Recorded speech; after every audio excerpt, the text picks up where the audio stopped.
Yeah, okay, great.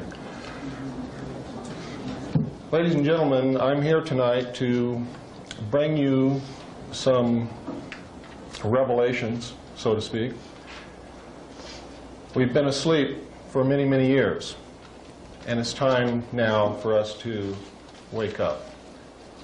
And it's time for us to wake up not in fright, not to look around and jump back from the shadows, but to come awake with our eyes open, realizing what stands in front of us and what we must do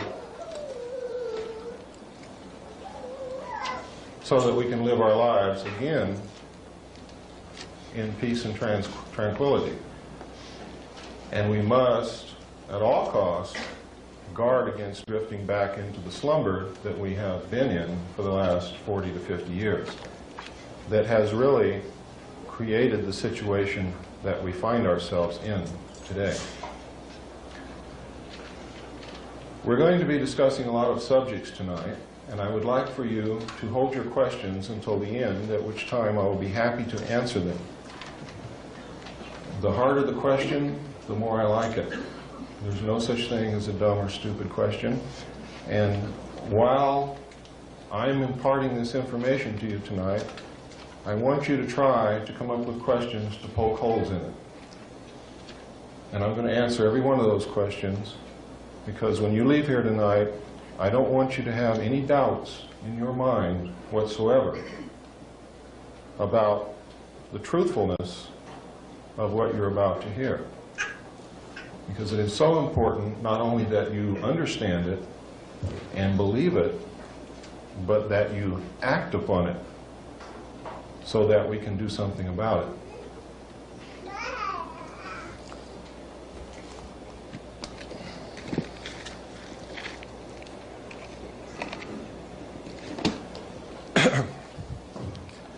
We tried to get a large television set tonight, and lo and behold, in the entire city of Sedona, this is the largest we could get. So if you'll bear with us, I'm going to be showing you some videotapes. Most of them we're going to play through once, because the audio will be enough for those of you who aren't able to see it from the back. When I get to the Kennedy tape, if you are unable to see what you need to see, after we play it the first time, let me know. We will then ask the people in the front to stand up and move back, and those of you in the back come forward. We will play it through as many times as we need to. It is important that you know that you've been lied to, that your own government assassinated one of our presidents. And we're going to show that to you tonight. I would like to thank some people now and talk about some material that you're going to be seeing here in the future. I would like to thank especially Eve Bruce, who through long-distance telephone conversations really started this rolling and was the one who put it together for you. I would like to also thank Mr. Ed DeMar, who was sort of in partnership with Eve to bring this about and did an awful lot of work on it, and who has written a book called Lèse-Majesté. It's by Ed DeMar, and it covers or concerns a lot of the material that I'm going to discuss tonight, and a lot of the things that Colonel James Boegreitz is talking about across the nation. I have read a good portion of Mr. DeMar's book this morning, and I have to tell you, it is one of the most in-depth, most well-researched, most well-referenced works of its kind that I have seen, and includes the best bibliography on this subject, which is available for all of you here tonight. You can pick up this bibliography from the table back here, and the reason we put it out for you to pick up is because most of what I'm going to tell you tonight you can find out for yourselves through your own research. Most of the information that I'm going to give you is not secret. It has been in the public domain for many years. However, we have been extremely, trying to think of a nice word for it, but I can't. The word is really negligent. Asleep. We have abdicated our role as the watchdogs of our government. Instead of reading, instead of questioning, we watch television. We believe everything that Dan Rather tells us, amongst others. He is just one. There are many, and I'm going to tell you a little bit about that later, who lie to you every night on the 6 o'clock news and the 11 o'clock news. So that we get started off on the right foot, I'd like to preface my talk with something I think you need to hear to put you in the proper frame of mind and keep you, I hope, from becoming afraid. Fear is a worse enemy than any other thing that we have to face. Ladies and gentlemen, the world needs to hear the truth. It's long overdue. The world also needs more peace, compassion, and cooperation. We already have too much fear and confusion. And too many people are feeling hopeless and victimized. What is offered here is startling information. And what we ask is that if you choose to accept it, you do so with the understanding that it would not come to our attention now if we did not have the ability to successfully respond. But successful only if we bring our highest thoughts, energies, and feelings to take positive action.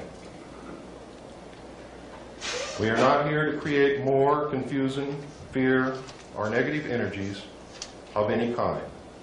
And it is important that we not give in to these in ourselves, as it would only add to what the world already has. Fearing and fighting is the old way. We've tried to change the world, and the result has been that those who managed to be the victors brought the same constrictive and negative patterns back into power. We have now come to the threshold of a new understanding, that we must fight fear with confidence, hatred with love, separateness with unity, and beliefs of being a helpless victim with the acknowledgement and acceptance of the power we have to create our own lives and then the world.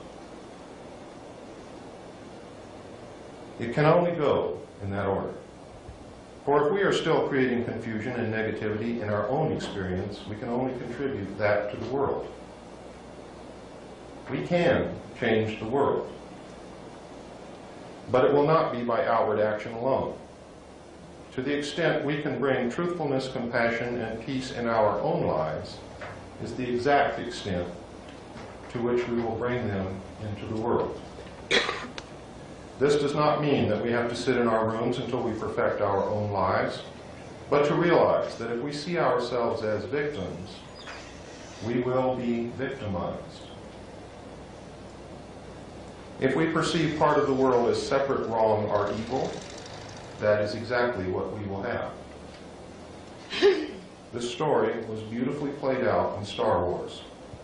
Luke had to gain his own inner power first by his belief in his connectedness with all things, and could only succeed in battle by not giving in to negative feelings.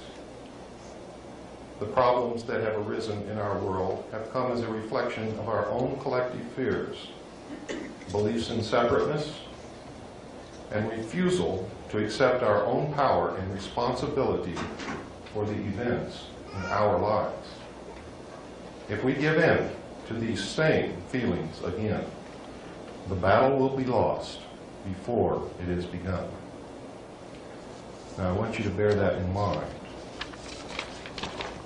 I want you to bear in mind that what has happened over the years, we bear a major part, or portion, of the responsibility. And it is up to us, in the abdication of others to correct the situation, to correct it. We are powerful. each and every one of us, is worthy, is powerful, has great potential to change the world. If you look back through history, you will find at least 27 incidences that I can pinpoint where one man or one woman has changed the entire world. If you doubt your ability to successfully act and change the world, I challenge you to re-examine that belief, and I challenge you to stand up, take action, and I guarantee you that you will be amazed at the power that you really, really have. Ladies and gentlemen, what I'm talking about tonight began many years ago, 250 years ago to be exact. This is not something that has happened overnight.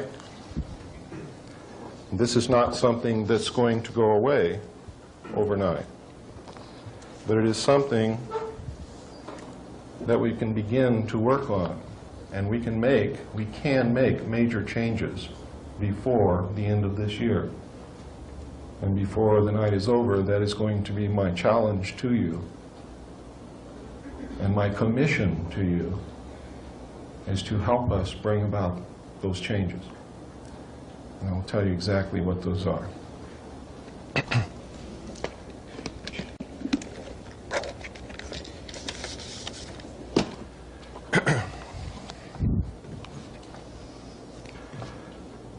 I'm going to brush over the brief history of this because what I want to do is get to the meat of the matter that's happening today, because that's really what concerns us. But you need to know how it all started. About 250 years ago, there was a man who was contacted by, you might call it a channel, you might call it an alien being, you might call it a spirit, whatever you call it. This entity that contacted this person set in motion one of the most far-reaching, longest-lasting conspiracies known to man. It began with the Illuminati. It began with the Illuminati right from the inception of the Illuminati as a plot to depose the rulers of the countries of the world, take down the national barriers, create a one-world government with the core members or executive members of the Illuminati at its head, concentrating the power of the world and the wealth of the world in their hands and subjugating the rest of the human race literally to serfdom. When the heads of the monarchs of the countries of Europe uncovered this plot accidentally, they immediately banned the Illuminati. They put a price on the head of the members of the Illuminati, and they quickly disappeared and took to the holes in the ground. They were sheltered by other secret groups. You will find that all of the secret societies that are concerned with this particular conspiracy, all through the years, always have levels of initiation for their membership. I'll explain to you why that is a little bit later.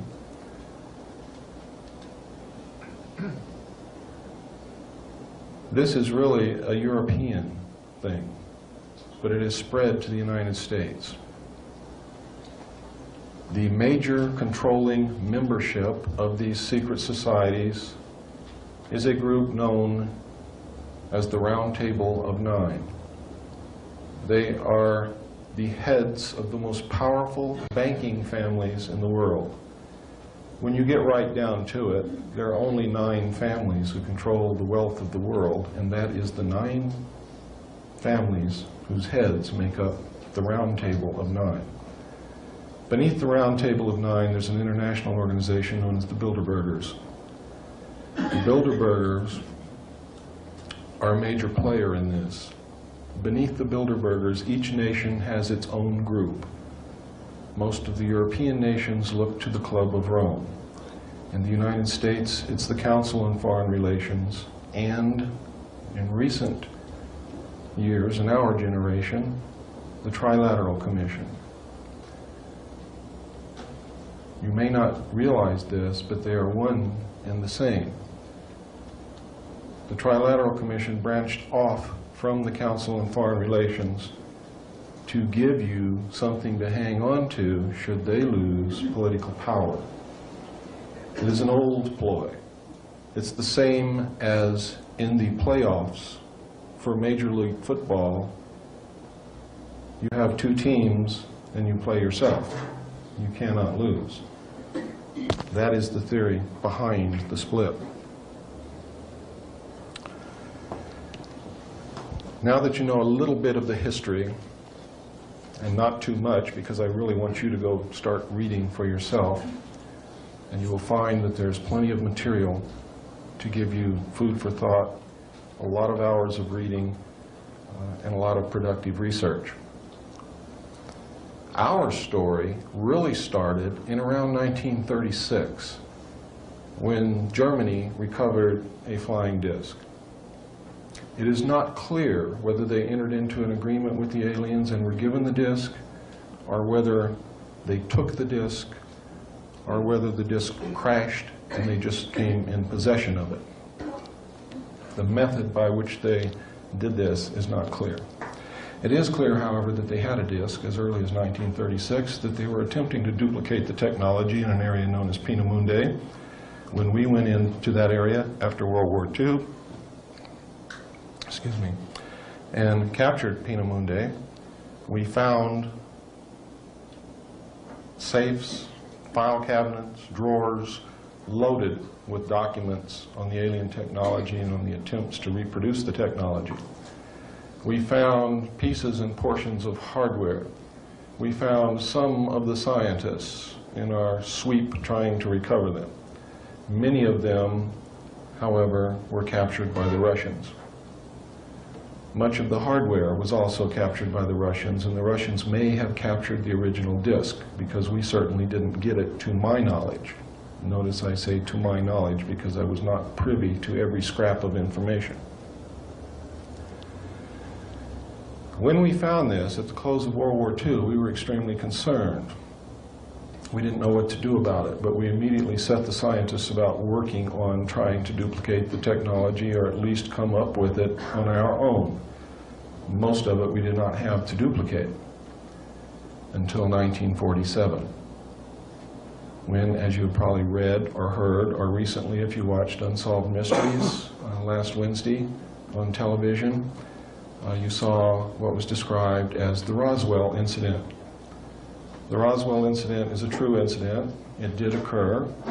It occurred near the city of Roswell, New Mexico. And what actually happened, there was a thunderstorm. A disc was seen flying over two cities in the direction where the wreckage was found. The disc either exploded in the air or hit something in the air. But whatever happened, we know it happened in the air because debris was found in two different locations. There were large amounts of small debris scattered over a ranch that belonged to a Mr. Brazel, who was an old-time cowboy. He was a very honest man and reported it. Several miles away, there was a large, intact majority of the saucer, actually, or the disc, found on the ground with several dead alien bodies. The reason I say several is there are accounts that there were 4. I saw pictures of 3 of those dead alien bodies in a report called Project Grudge, which also included material from a report called Blue Book, report number 13. So, I'm not sure whether there were 3 or 4. I saw photographs of 3 of those bodies for sure. Really, it doesn't make any difference if there was 1 or 50. The important thing is that it occurred, and that there were dead alien bodies that were not of this world. The technology was not of this world. We could find nothing within that craft that we knew anything about. We could not find electrical wires, we could not find vacuum tubes, we could not find hydraulic actuators, accumulators, control valves. We didn't know what made this thing tick. Immediately, it was classified secret. It was carted away. The press was told, first, that they had recovered a flying saucer. Second, that no, it wasn't a flying saucer, it was a weather balloon. When the local newspaper tried to put it out on the wire service was interrupted, and a message came across the wire to the local news service stating that they were to cease transmission immediately. What they were transmitting concerned the national security. The message was from the Federal Bureau of Investigation. And this is documented. The witnesses are still alive and have so testified to this fact. What happened over the next several years, really that's the most important thing that initially happened. The second most important thing that happened, and there were other crashes in between, the second most important thing that happened is that we found 2 discs in the vicinity of Aztec, New Mexico in 1948, which contained human body parts. Now, this caused the classification to go from secret to way above top secret, because there was a great fear of a national panic. Now, this was before they ever did a study to determine whether or not they believed the populace would panic if the information that aliens were here was disseminated. But they knew that if they told the public, or if it got out to the public by some means, that aliens were not only here, but were flying around in craft which contained human body parts, that's another story altogether. Now, I don't want you to get real concerned about this, because your chances of being affected by it personally are extremely remote. The next really important occurrence was the fact that in 1949, again near Roswell, 2 discs crashed. They recovered 5 alien bodies from these discs, and in combing the area to make sure that they had recovered all of the wreckage and everything that they could so that the public would not be able to discover anything, and so that they would have everything with which to gain knowledge and technology from, they scoured the area by foot patrol, by jeep patrol, and by aircraft reconnaissance, and discovered an alien live from the crash wandering in the desert. They captured him. He was designated EB, extraterrestrial biological entity. EB was taken to Los Alamos, where he was placed in a Faraday-shielded environment because he had the ability to read the thoughts and transmit thoughts to people outside of where he was being held captive. He also had the ability, through a device that he wore around his waist, to literally walk through walls. Now, we know through our own study of science that this is not far-fetched. We know that mass, or matter, is made up of molecules, which are made up of atoms. And in between these atoms, there's quite a large space on that scale. And in between the molecules, there is a large space on that scale also. It's much like being out in space and looking at the solar system. If the sun and each of the planets, if you were to consider them to be molecules, if you could get way down microscopically and look inside your own hand, you would see much the same thing. There are large spaces between them. They're held together by a force or an energy, which we know very little about. With the proper technology, you could literally put your hand through your other hand if you knew how to do that. The aliens apparently do, because they can not only walk through walls, but they are apparently able to abduct you from your bed in the middle of the night and lift you out through your ceiling without opening any doors, without lifting the roof, without opening any windows, and you pass right through it with no ill effects, and they can put you right back down in your bed in the same manner. Now this sounds totally insane, doesn't it? Doesn't it really? Because I have to tell you, quite frankly, when I was reading this material, and when I was studying the abductee reports, and when I first came across this, I thought it was crazy. I thought it was insane, until I realized that it was absolutely real. I want you to also bear in mind, ladies and gentlemen, that it was not too long ago, and it really wasn't too long ago, that if you mentioned to someone else that in a few years man would be flying through our own atmosphere, you would have been laughed at, ostracized, and probably kicked out of town.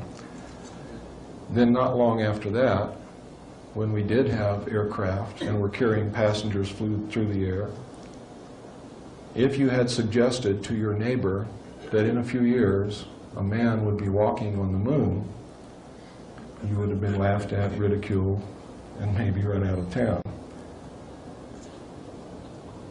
Literally, when we put a man on the moon is when I realized that nothing is impossible. Nothing ever again can be impossible. The next most important thing that happened after they found E.B. came a few years later. E.B. became ill, and they tried to save him. They were unsuccessful. They didn't know how to go about it. But in an attempt to save him, and also in an attempt to gain favor with this technologically superior race, they began broadcasting out into space for help. We have one of your people here who crashed in one of your ships. We're trying to save his life. He's dying. Please help us save his life. By doing that, they hoped, number one, to make contact, number two, to make friendly contact, number three, that the aliens would see us as a benevolent people trying to help one of theirs and would not attempt to destroy us or hurt us. Because we realized that their technology was so far ahead of ours that in any military confrontation of any kind, we would have had no chance whatsoever. And basically that is still true today.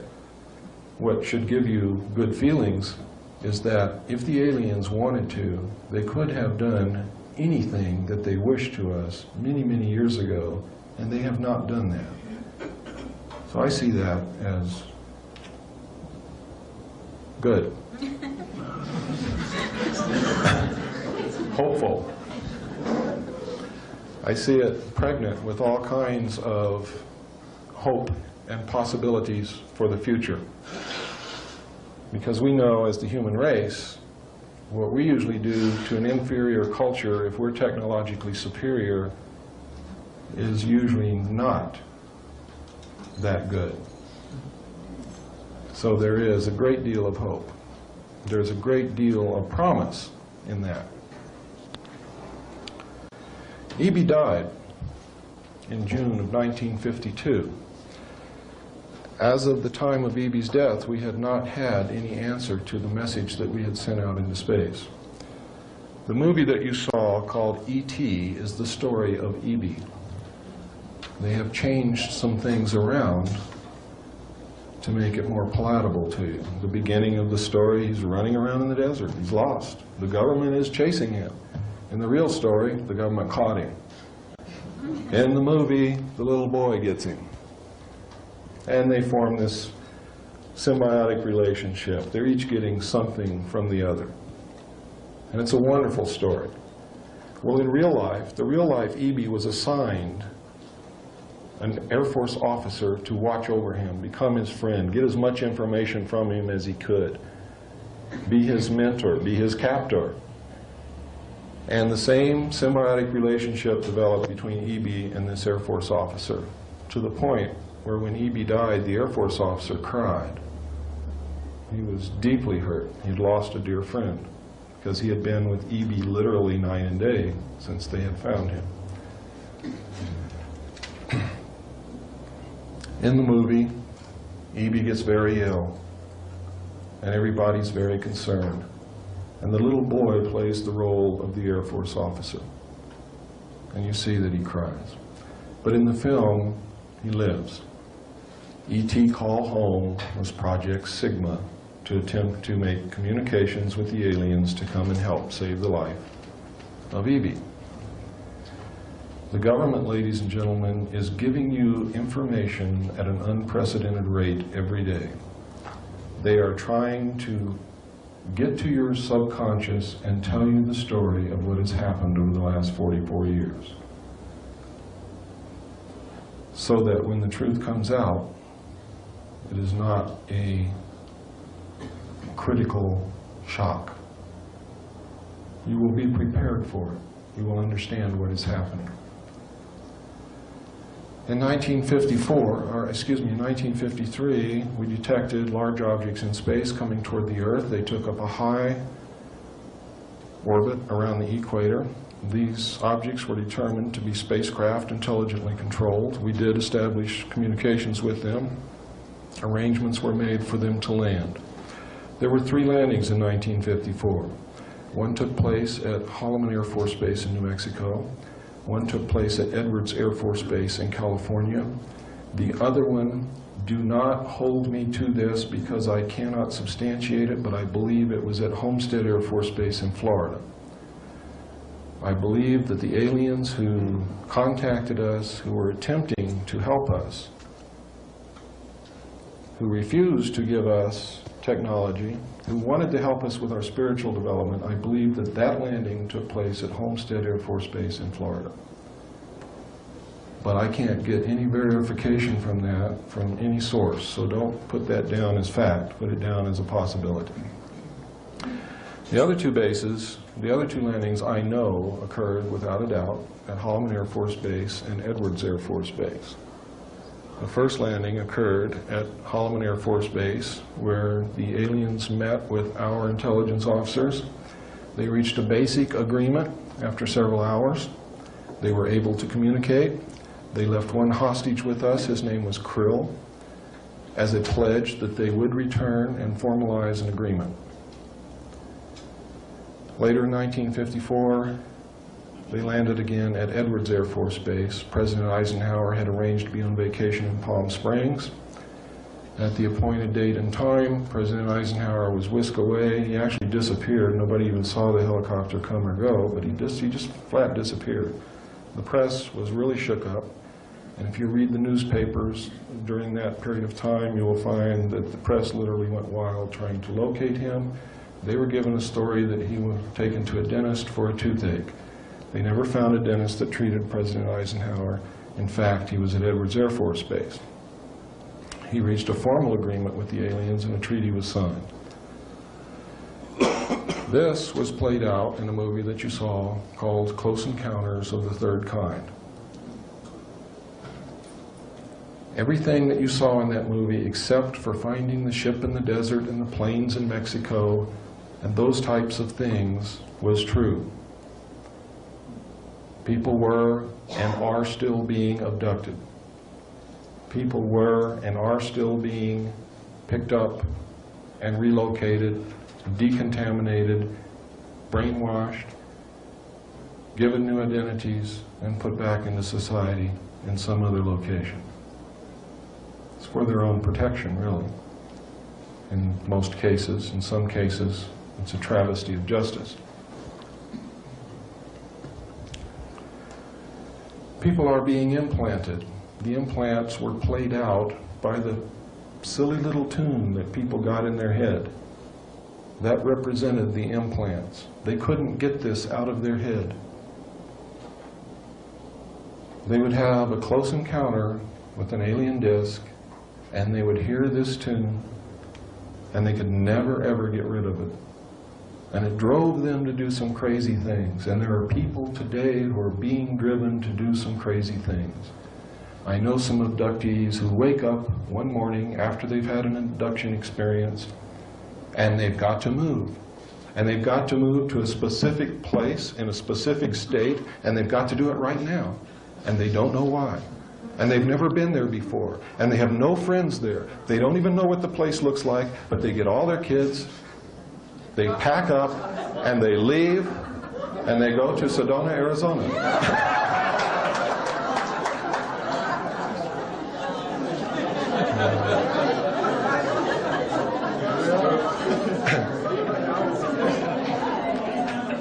Some of them go to Yelm, Washington.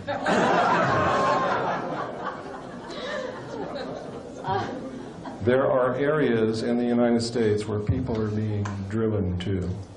They don't know why they're going to these places, but they're going there. Usually they have been abducted. Usually they have been implanted. Well, let me take that back. I guarantee you that everyone who has been abducted has been implanted. And the time that I saw the information between 1970 and 1973, the official Office of Naval Intelligence figures was 1 in 40, which works out to 2.5% of the population. How did they get these figures? It's very simple, ladies and gentlemen. At that time, they still had the draft. At that time, they had draft quotas from every state representing a certain percentage of the population. A certain percentage of the population of young men had to be drafted according to the percentage of the total population that lived in that state. When they came in for induction into the military service, they were given an extensive medical examination, and even at that time, ladies and gentlemen, we did have magnetic resonance imaging capability, but the military did not put it out to the civilian community as yet. This was a new technique, a new development. They found that according to the number of implants they found in the military inductees, based upon the percentage of the population of that state from which they were taken, that the number of people in the United States who had been implanted was 1 in 40. I sincerely believe that that was an underestimate, maybe a large underestimate, simply because now today most of the abductees are women, and that sampling was taken from only men. Why they're mostly women, I don't know. It has something to do, I do know, and this may not be the only reason, and that's why I say I don't know what the whole reason is. It has something to do with the attempts for them to preserve their race in an attempt to crossbreed with human beings, either as a direct attempt by implanting or impregnating the female and allowing the baby to come to the first trimester, at which point they're abducted again and the fetus is removed, or by harvesting sperm and ova from selected human beings and attempting to grow this crossbreed in the laboratory. There is tremendous evidence to support this. Now, let me digress back again to the next major step that happened, was that in 1954, when after President Eisenhower had become incumbent with the office, he realized that he was going to have to deal with this, and he also realized, as I realized a long time ago, you can't believe what's happening.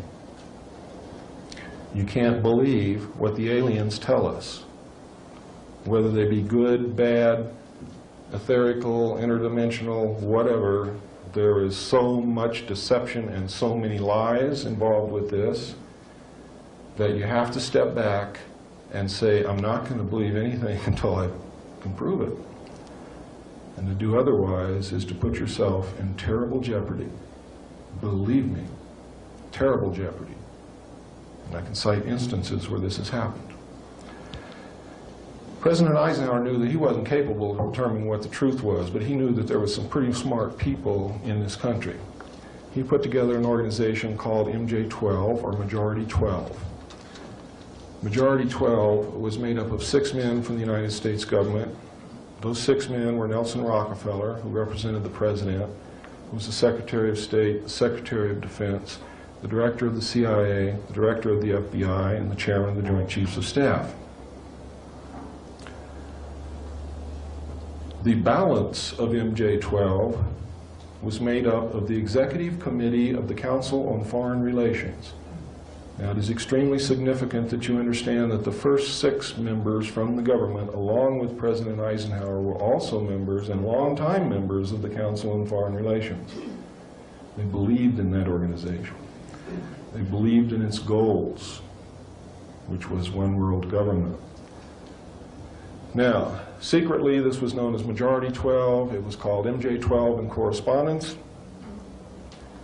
When they addressed correspondence to each other, they did not address it to MJ1 to MJ6. It was J1 to J6, because secretly they were known as the Jason Scholars amongst themselves. Publicly, they were known as the Committee on the Clear and Present Danger, and to my knowledge may still be known as the Committee on the Present Danger.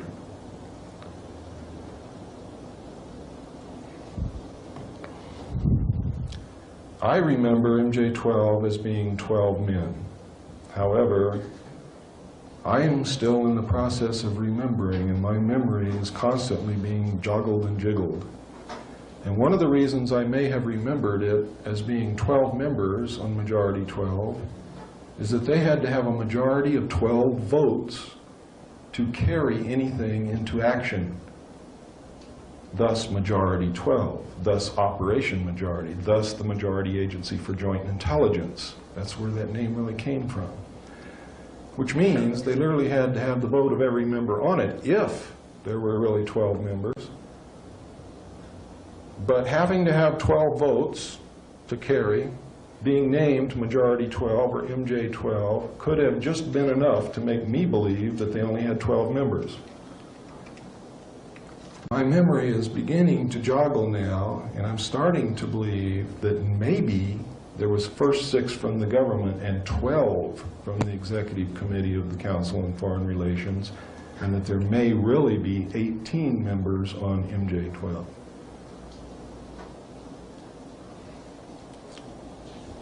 Whenever I believe that a correction needs to be made, first, I wasn't going to do this. But that's wrong not to do that. It's wrong to stick to your guns because you don't want to change anything. That's silly. Because, ladies and gentlemen, it doesn't make any difference if there's 1 member, if there's 12 members, or if there's 18 members. What makes a difference is that Majority 12 exists, MJ-12 exists. These men were all members of the Council on Foreign Relations, and they are the secret government. That's what really counts. Now, I'm telling you this tonight, there may be a discrepancy in the number of members because I haven't confirmed it yet. But I know that there were at least 12. Everything else that I've told you about them is absolutely true. But there may just possibly have been as many as 18. When President Eisenhower put this group together,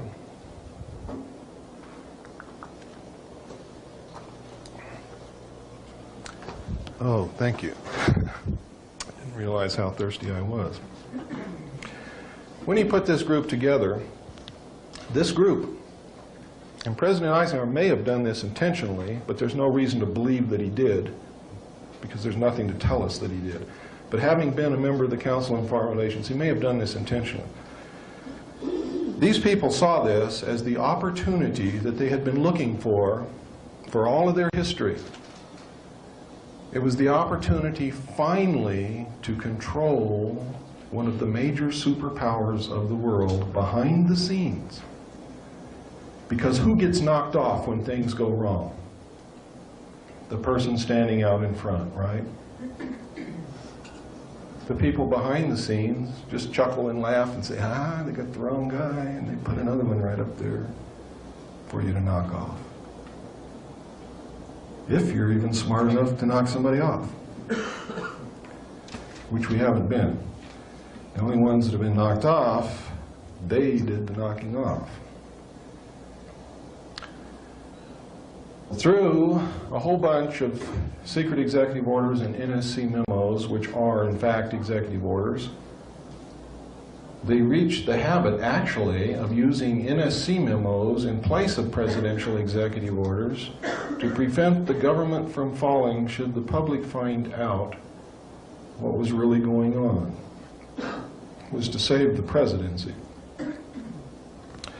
What started out as a means to save the presidency resulted in a means to prevent the president from knowing the truth. Up until President Bush, President Eisenhower was the last president who knew the entire truth. And when he left office, he could see what was happening. He was a very intelligent man. He could not have been the overall commander of all Allied forces in Europe with 5 stars and then reached the office of president if he had been a dummy. He was not Dan Quayle, I can guarantee you. He knew what was happening, and he attempted to warn us when he left office. He told us quite bluntly and in no uncertain terms to beware of the military-industrial complex. And who is the military-industrial complex?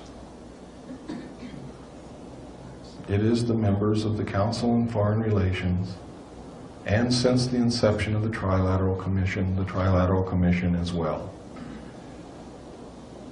The Council on Foreign Relations and the Trilateral Commission control the board of directors, the majority of the stock, and usually the president and CEO of all the major corporations in the United States of America, including the news media, the major publishing interests, etc., etc., etc. Usually the president and CEO is a member of the Council on Foreign Relations and or the Trilateral Commissions. Many of them have dual membership. The Board of Directors is always controlled. Council on Foreign Relations and Trilateral Commission members own the majority of the stock. Nelson Rockefeller and David Rockefeller and the Rockefeller Foundation and the Ford Foundation and the Carnegie Foundation, which, by the way, the Rockefeller family owns the Ford Foundation and the Carnegie Foundation, believe it or not, own the majority of the stock in the major corporations in the United States of America. They own the majority of the American-held stock of the Federal Reserve, but the majority of the stock of the Federal Reserve is owned by the European bankers. America has been sold right out from under our noses. It doesn't belong to us anymore. It belongs to a secret government, a secret worldwide government, which pulls the strings, which says, we want this to happen here, and it does. We want this to happen here, and it does, invariably. These men are playing a game of chess on a level that we have never imagined. They're playing chess with the world. And we don't know how to do that. We can't even conceive of that. So let's not be concerned with the world. Let's just be concerned with our country, because they cannot succeed with the world if they cannot succeed with the United States. And with your help, they will not. Where do the aliens fit into this? I've told you the most important incidents that have happened. Everything else is really trivial. I've told you about the abductions, the implants. I've told you about the mutilations, the body parts being found on the craft. I've told you about the agreement. I've told you that they're here. I've told you that we have their technology. Those are the important things. Whether they're at Area 51 or at Tonopah or down in Alabama, doesn't make any difference. They're here. Invasion is over. It's all over. Don't look for an invasion from space. It has already occurred and it's over with.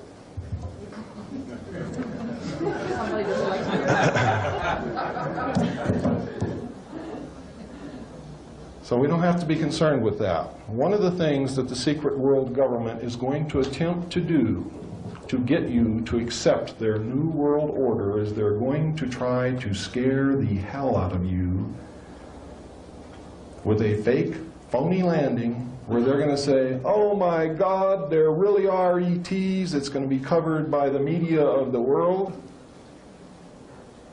And they're going to say, we're going to be invaded from outer space, we have to band together as humanity to save the planet. And most people are going to say, yeah, yeah, let's do it, one world. Imagine all the people. Imagine nothing worth fighting for. Imagine no religion. Imagine living only for today.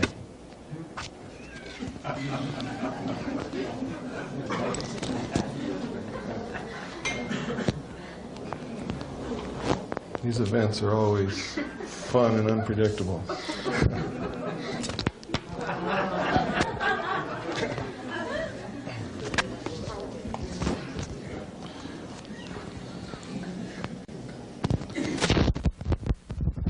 I'll tell you what, it's time, let's take about a 5-minute break.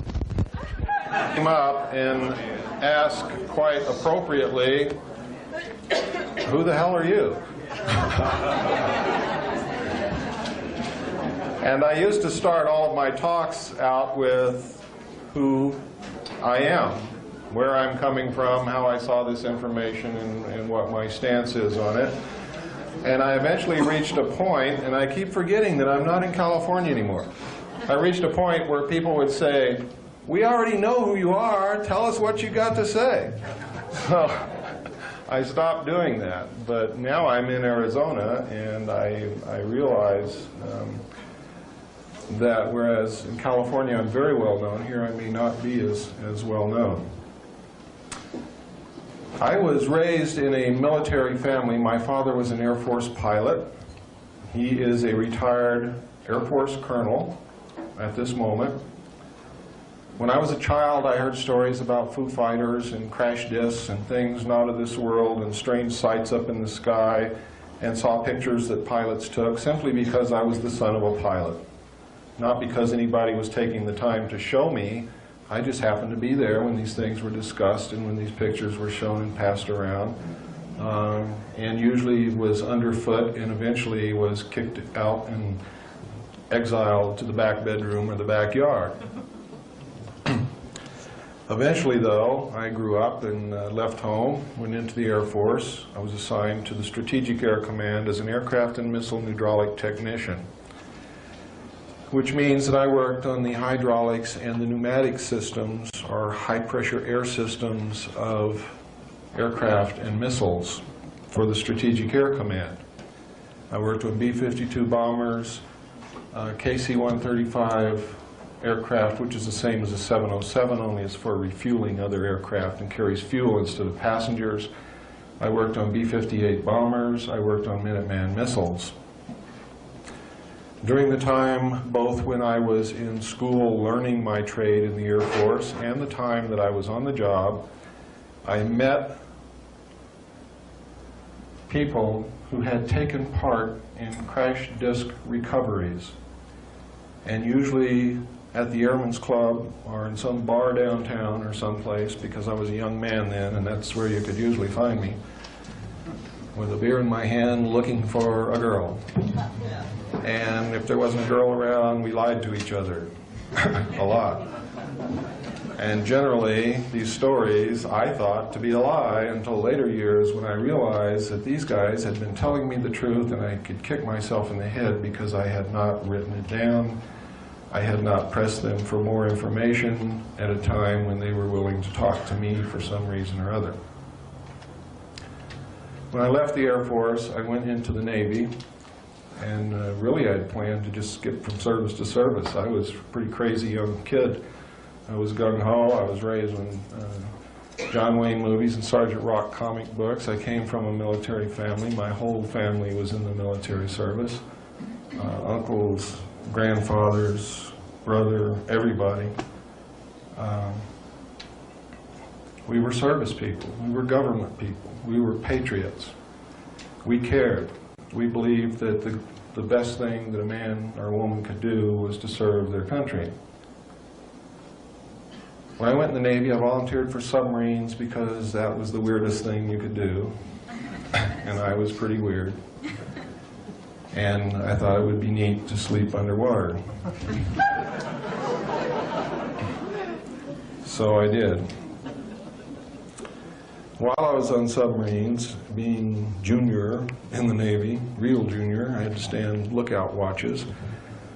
Lookouts are well-trained professional observers. They are not just someone that they grab out of the galley and stick it there with a pair of binoculars. You are well trained, because before you yell to the officer of the deck that you got to shoot at something coming at you off the port beam, you got to know that that's really the enemy and not the admiral coming out for a visit. And that's really the main reason for it.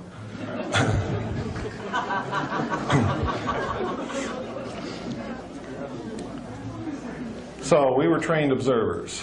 Now this is extremely important to me personally, because without this experience I probably would not have lent the importance that the later information that I was going to see, I probably would not have realized how important it was.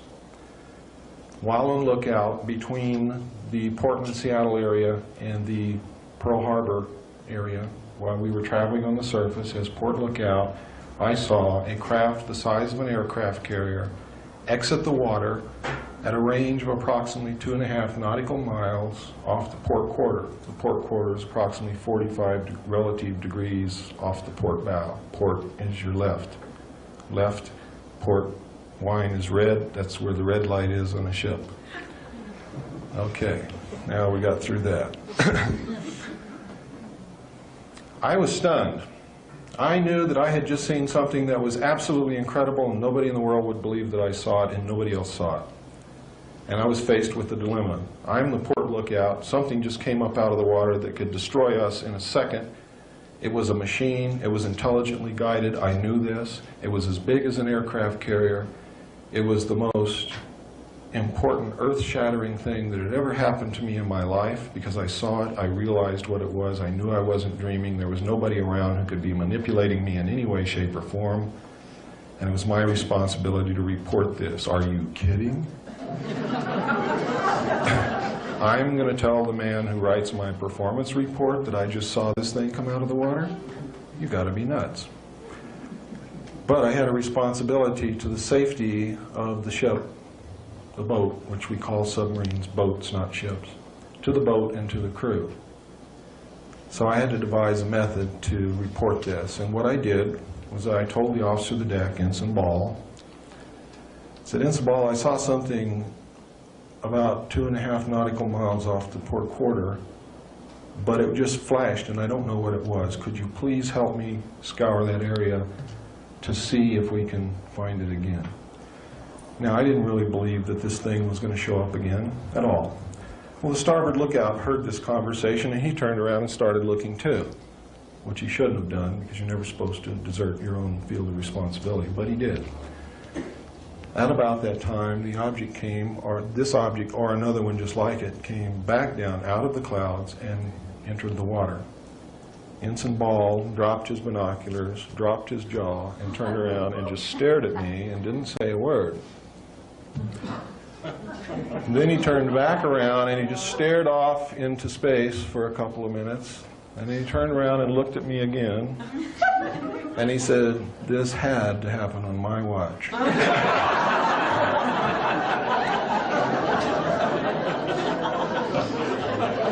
He then called the captain to the bridge, which on any naval vessel means that there is an emergency in progress. You do not call the captain to the bridge unless there is an emergency situation, unless his presence is needed. If you call the captain to the bridge and his presence is not needed, you are in deep, deeper than the submarine will dive to, trouble. And it's lucky they didn't have submarines in the old Navy when they killed people. Now, the captain came to the bridge, and so did the chief quartermaster, because it was his job to come to the bridge with the captain with a 35mm camera anytime anything like this happened. This event repeated itself several times over a 7 to 10 minute period, and we watched it. They would exit the water, go and disappear in the clouds, and then another ship, or the same ship, would re-enter the water. Eventually, it stopped.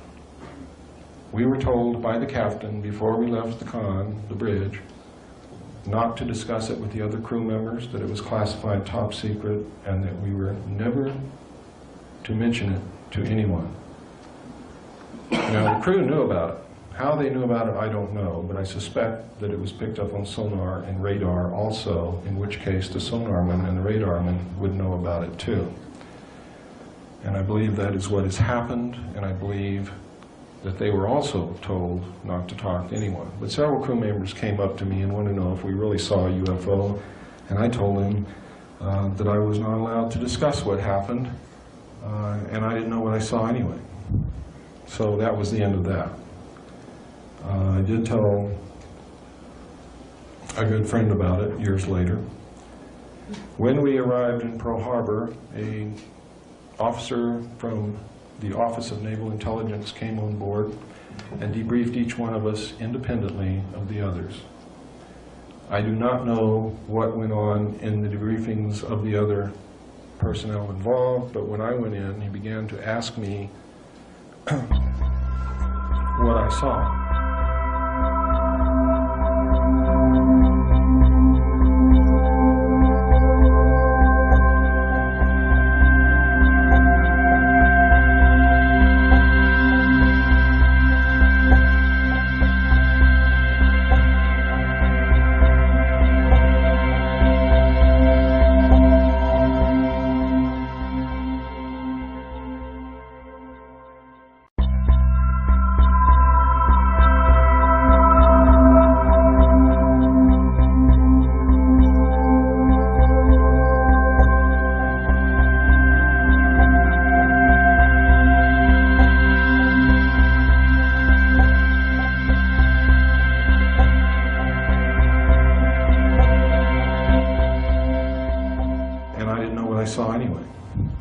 So that was the end of that. I did tell a good friend about it years later. When we arrived in Pearl Harbor, an officer from the Office of Naval Intelligence came on board and debriefed each one of us independently of the others. I do not know what went on in the debriefings of the other personnel involved, but when I went in, he began to ask me what I saw. When I began to describe to him what I saw, he became very upset, even enraged.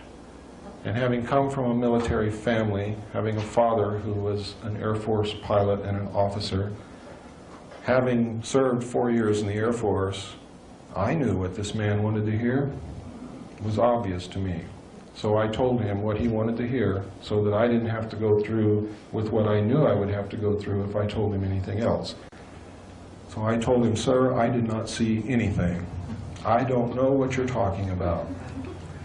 And he said, "That's the spirit." I had to sign a security oath. I was dismissed, told that I was a good sailor, had a good future with the Navy, and I left. On the way out, Seaman DiGirolamo was braced up against the bulkhead in the passageway, and I whispered to him, "Tell him you didn't see anything." And I don't know whether he did or not, because we never talked about it again amongst ourselves. Several years later, I was trained again. Well, in between this, I struck, or striking is what you call trying out for a certain particular job. I was striking for quartermaster, which is navigation. It's where you navigate whatever ship or vessel you're on. I made it, was promoted to third-class quartermaster. Eventually was promoted to second-class quartermaster. I was then trained by Naval Intelligence in my secondary NEC, which is 9545, which is internal security. I was then sent to Vietnam, where I was given a multi-million-dollar patrol boat. I was given 5 other lives to take care of and mother and be a friend to and be a daddy to and everything else, and was given a river and everybody that lived on both sides of that river and said, Bill, go out and kick their butts. And while you're out there, try to collect as much intelligence as you can, try to learn as much as you can from the local people, try to make friends with them, keep the river safe and secure, etc., etc., etc. While I was there, I learned that there was much UFO activity in Vietnam, an awful lot of UFO activity. They were called in official reports helicopters, enemy helicopters.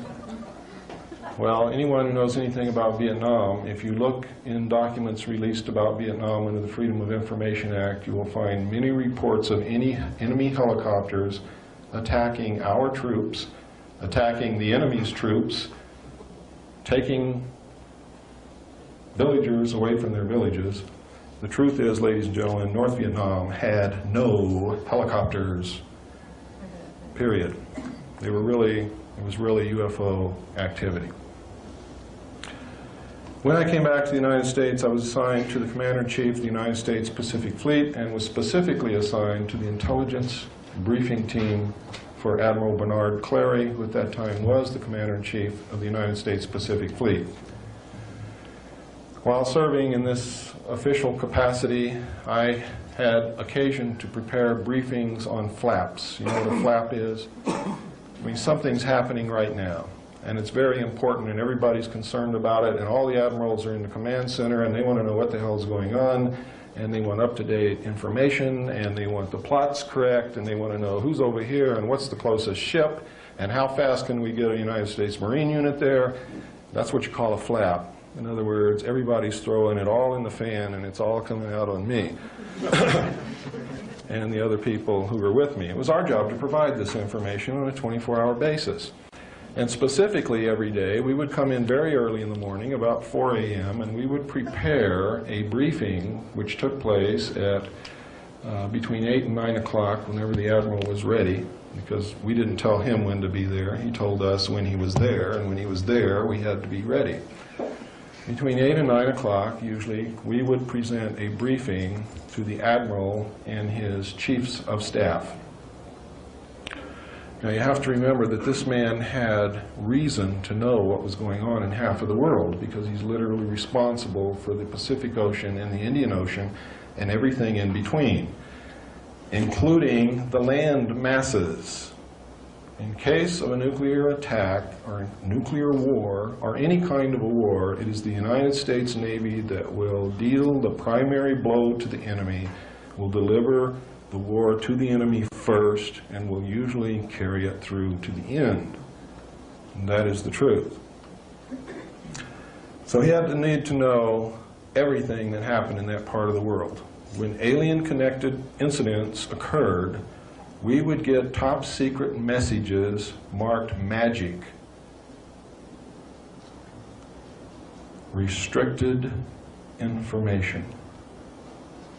That is not an obsolete security classification. And the first time it was used was not in the Nixon years. It has been used on alien-connected material since the beginning. So don't believe everything you hear. When we got these messages, usually all hell would break loose. It was of the utmost importance. When we were briefing officers who were new in the position that they had the need to know regarding this flaps, we sometimes had to brief them on the history that led up to this incident. So then I had access to documents containing the history. Until eventually, I found in my hands a document called Operation Majority and another document called Project Grudge, which contained the most astounding information I have ever seen in my life. And from that day forward, my life has never been the same. It has not been normal in any way, and I wish that it had been somebody else who had seen the information. But because no one else has had the guts to stand up and talk about what they've seen, I'm kind of glad that it was me, because I do have, and I will continue. Because you need to know what was in those documents and what's happening. Now, if I had not seen the UFO with my own eyes first, I would have thought that this whole scenario that I saw in these documents was a hoax. Not perpetrated by the Navy or the Office of Naval Intelligence or the United States government to fool me or to fool anybody else in the Navy. I would have thought it was a hoax after I had read Operation Majority that outlined the plans for the secret government, the secret world government, to come into power. I would have thought that it was a hoax to scare you into bringing that about. And I still think that they're going to use it to try to bring it about. And I want to warn you beforehand not to believe a word they tell you when they tell you there's going to be an invasion from outer space. Because there's not going to be. It's already taken place. Because I saw what I saw on board that submarine, and because of the research that I've conducted since then, I know that it's real. It's not a hoax. It's not something to propel this world government into position. It's real. There's aliens here. They're just as real as you and I. And I'm here to tell you about it. And there are other people talking about it, and there have been throughout the history of this thing, only, especially in the early years, anybody who tried to talk were killed, were sent to mental institutions, just flat disappeared and they never knew what happened to them. Or all of a sudden, Joe Blow was working in a garage and now he's got a nice job in the government, making 3 times what he was making in that garage, and he doesn't talk to you anymore. Those things were commonplace. They have still been commonplace up to the present time, except in recent years, people are starting to learn how to prevent it from happening. And one of the ways is you get squarely in front of the public and you stay there. Because I'm going to tell you this right now, and you can bank on it.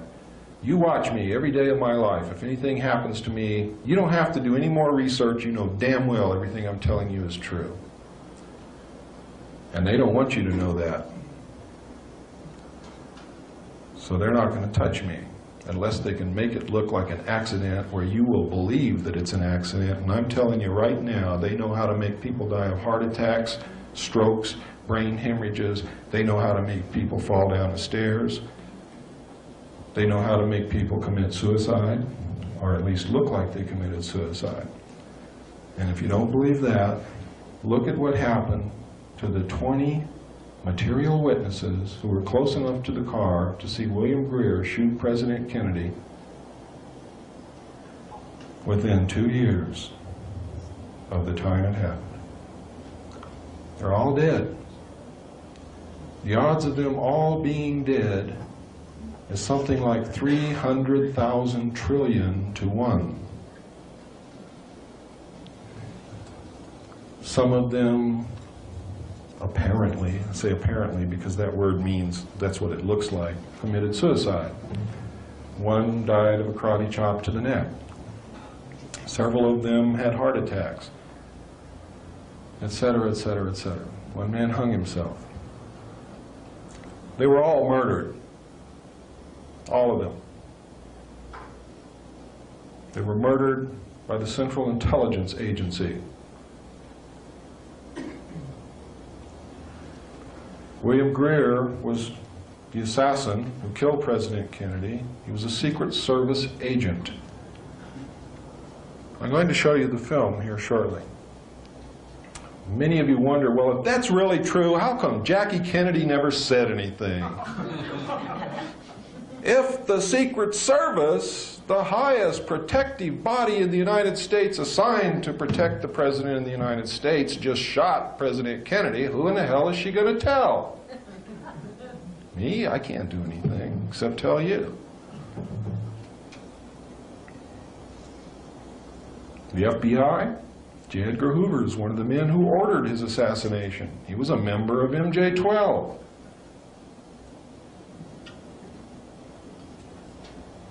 Beginning to see the picture? The picture's not a pretty one.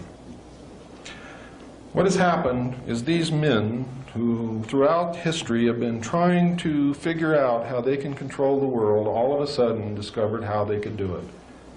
In 1952, President Truman, together with the heads of state of the European nations and the Soviet Union, formed what is known as the Bilderbergers to coordinate the international efforts to protect the world from an invasion from outer space should these aliens turn out to have that as their ultimate goal.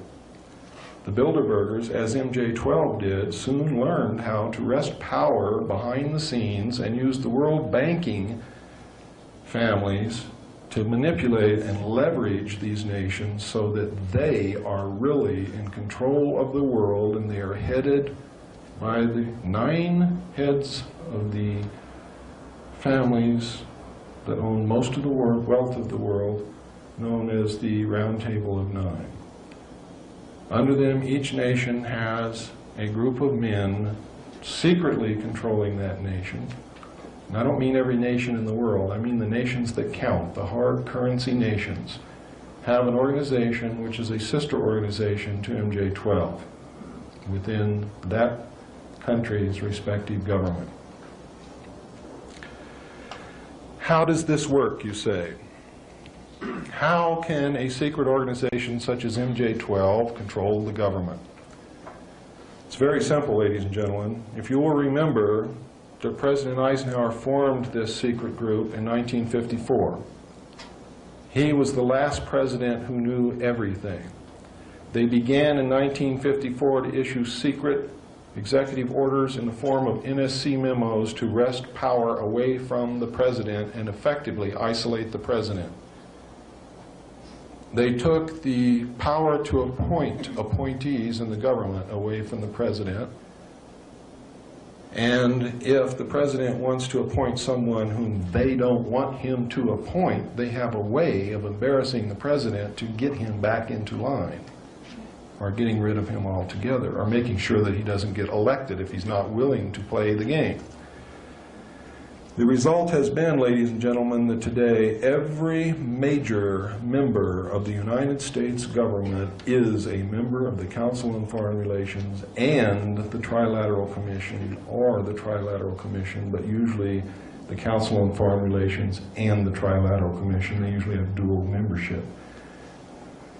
Every one of them, not just a few. You see, it started off in 1954, there were just a few. Truman's years, there were hardly any. Eisenhower got in, he was a member of the Council of Foreign Relations. He appointed some. After that, when they took the power to appoint on themselves, they told the president who to put in those positions, and that's who got those positions. And today, the Council on Foreign Relations and the Trilateral Commission is the government. The government is not representing us. They are representing the Council on Foreign Relations and the Trilateral Commission and the secret world order.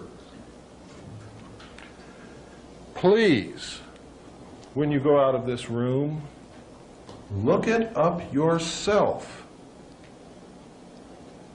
Because if I hear from you that you don't believe it, I'm going to say, did you check on what I said? Did you go to your library? Did you pick up the bibliography that we left for you on that table? Did you go read those books? If you tell me no, I don't want to hear what you have to say anymore. Because I can bring you a message, and I can tell you what that message is. I cannot march into battle by myself. I will be literally creamed. You must be beside me as I march, as Colonel Bo Greitz marches, as John Lear marches, as Bill English marches, as any of the other true patriots in this country are marching to try to clean up our government.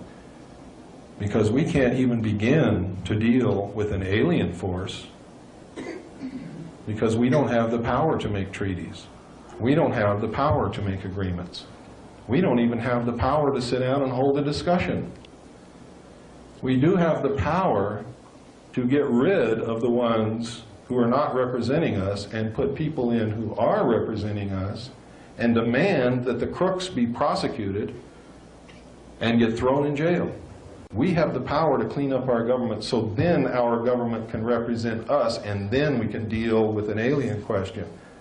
So what I'm telling you tonight is forget about the aliens, because you cannot hope to deal with them until we clean up our government. Once we clean up our government, then we can deal with the other problems. Until then, we cannot. Because you can't make a treaty for me, and you can't make a treaty for her, and I can't make a treaty for any of you. It takes our government to do that. Now I want you to understand, I do not and never have advocated the overthrow of the United States government. I advocate the restoration of the United States government to its legal and proper place as our founding fathers laid out for us to follow. I advocate and will march and defend to the death the restoration of the Constitution of the United States of America. Because the Constitution of the United States of America, ladies and gentlemen, is the United States of America. We are not the United States of America. The state of Arizona and the state of Mexico, or New Mexico, is not the United States of America. All of the states and all the people together are not the United States of America. The United States of America is and only is the Constitution of the United States of America. That document is the only thing that keeps you free. That document is the only thing that gives you freedoms and guarantees them. That document is the only thing that keeps people from taking your freedom away from you, along with one of the clauses that they gave us in that document, which was the right to keep and bear arms. And I know that that issue is controversial, but let me explain to you why it is in the Constitution. In history, all throughout history, when a despot or a conqueror or a wicked person wanted to subjugate the people, if the people were unarmed, it was easy for them to do that. In fact, it was a foregone conclusion. The only thing that has prevented that from happening in the United States is the fact that most Americans throughout our history up until recently have always had at least a .22 rifle in the closet. And no one could ever successfully march against an armed population which believed in themselves. We've lost a belief in ourselves. We've lost an understanding of the Constitution. We've lost the meaning behind it. We don't understand what our country is. We don't understand what keeps us free.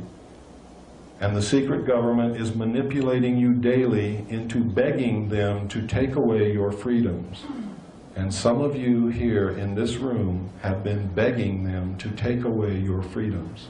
You've been asking them to take away your right to keep and bear arms, which is the only thing that keeps them from destroying the Constitution, declaring martial law, and forming this world order right now.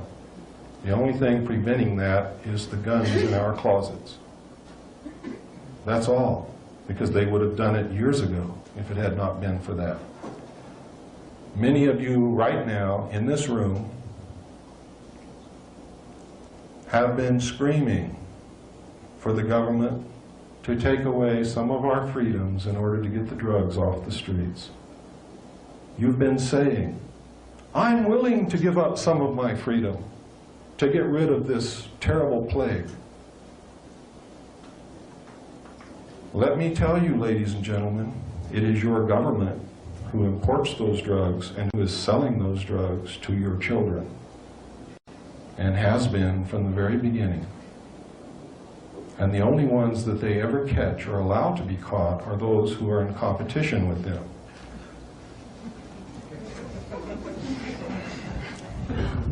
This operation was put into place in the late 50s. It was organized by George Bush in cooperation with the CIA while he was president and CEO of Zapata Oil.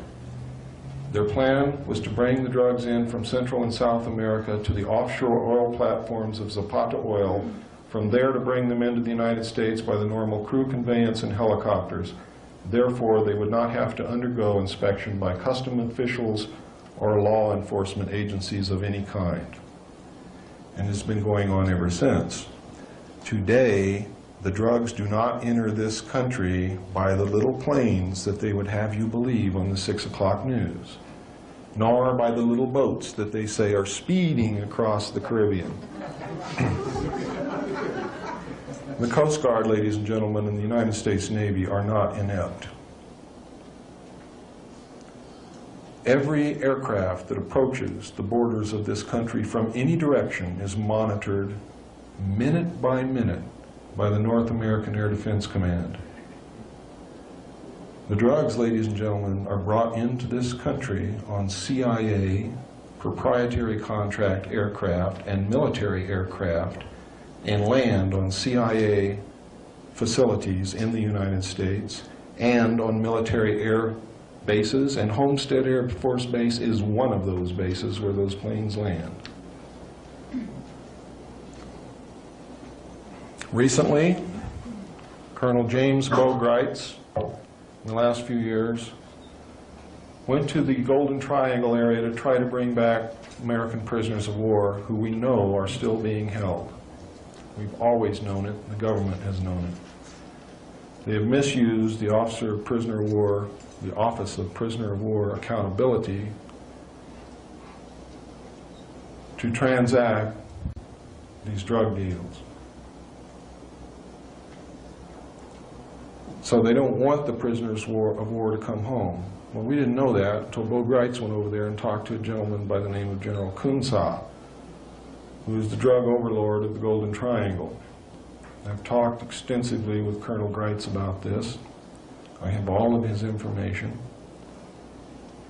And coupled with mine, it paints a very bad picture. General Cooper says that every year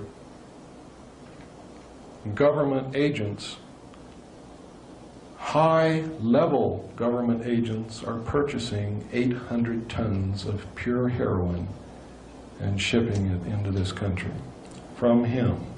He wants to stop it. He is willing to stop it. He wants us to give him a crop substitution program so that his people do not have to raise poppies and process heroin in order to survive. He wants to become a recognized, real nation rather than an illegal group of bandits living in the jungle.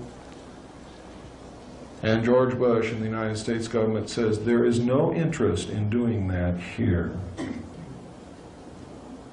He's willing to stop 800 tons of pure heroin from coming into this country every year, and George Bush says, we're not interested in doing that here. Furthermore, we're not interested in hearing who these government officials are that he says he's selling these drugs to. Furthermore, Colonel Bogreitz, if you don't shut your mouth, we're going to lock you up in a federal prison and you're never going to get out. And they tried. You see, it was the United States government that sent Bogreitz to Southeast Asia to bring prisoners of war back. Colonel Bogreitz is the most decorated man to come out of Vietnam and one of the most decorated heroes that this country has ever had. They sent him in there because of that, and they gave him a lot of press. And every time he went in, they warned the enemy beforehand, usually by Radio Free America, in their own language, warned them by name who was coming, how they were coming, what route they were going to take, so that they would not be successful. But it made the administration look good because they were sending somebody over there to do it. But every time he went, he had to use a phony passport that the Department of Defense gave him to use to accomplish his mission. So I'm going to show you a short tape right now. I want you to pay a lot of attention to this, please.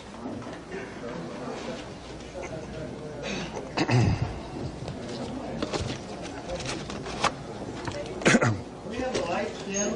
Yeah, it reflects right in the center. That one back there.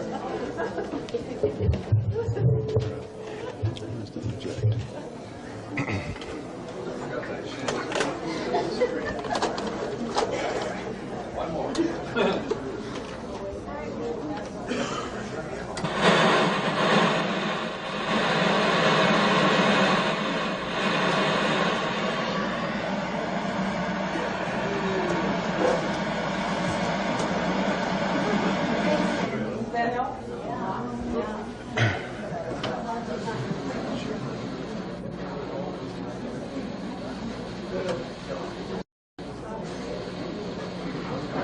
April 18, 1989, what many Americans regard as the most important trial in the United States began with little fanfare in Las Vegas, Nevada federal court. Although it was well covered by the local media, in stark contrast to the Oliver North trial, the national print and broadcast media were conspicuously absent. It was almost as if an invisible dome had descended over Las Vegas to prevent any satellite uplink from reaching the rest of the nation. For nearly 2 years, Lieutenant Colonel James Bo Grites had been under indictment for misuse of a passport. The charge had been leveled at Grites as a result of a trip he made to Burma in 1986. U.S. government prosecutors have contended that Grites lacked official sanction for his activities in Southeast Asia in pursuit of American POWs and missing in action.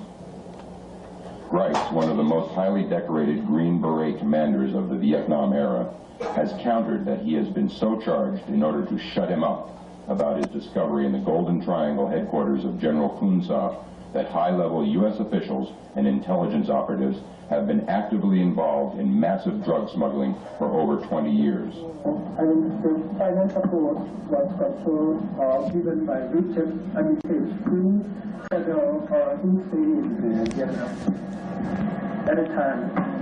And after the Vietnam War, Richard Armitage was a prominent narcotics personnel, prominent trafficker in Bangkok. After the Vietnam War. Countless attempts to place this evidence before Congress and the national media have been met with responses ranging from polite rebuffs to outright refusal. Repeatedly during the course of preparation for the trial, the 3 successive U.S. attorneys prosecuting the case stated that they would drop the charge if any evidence of official sanction for his travel had been presented. Although Grites had offered testimony from several witnesses, including U.S. officials, verifying this, the judge attempted to exclude such testimony in preliminary hearings, even to the extent of issuing a gag order.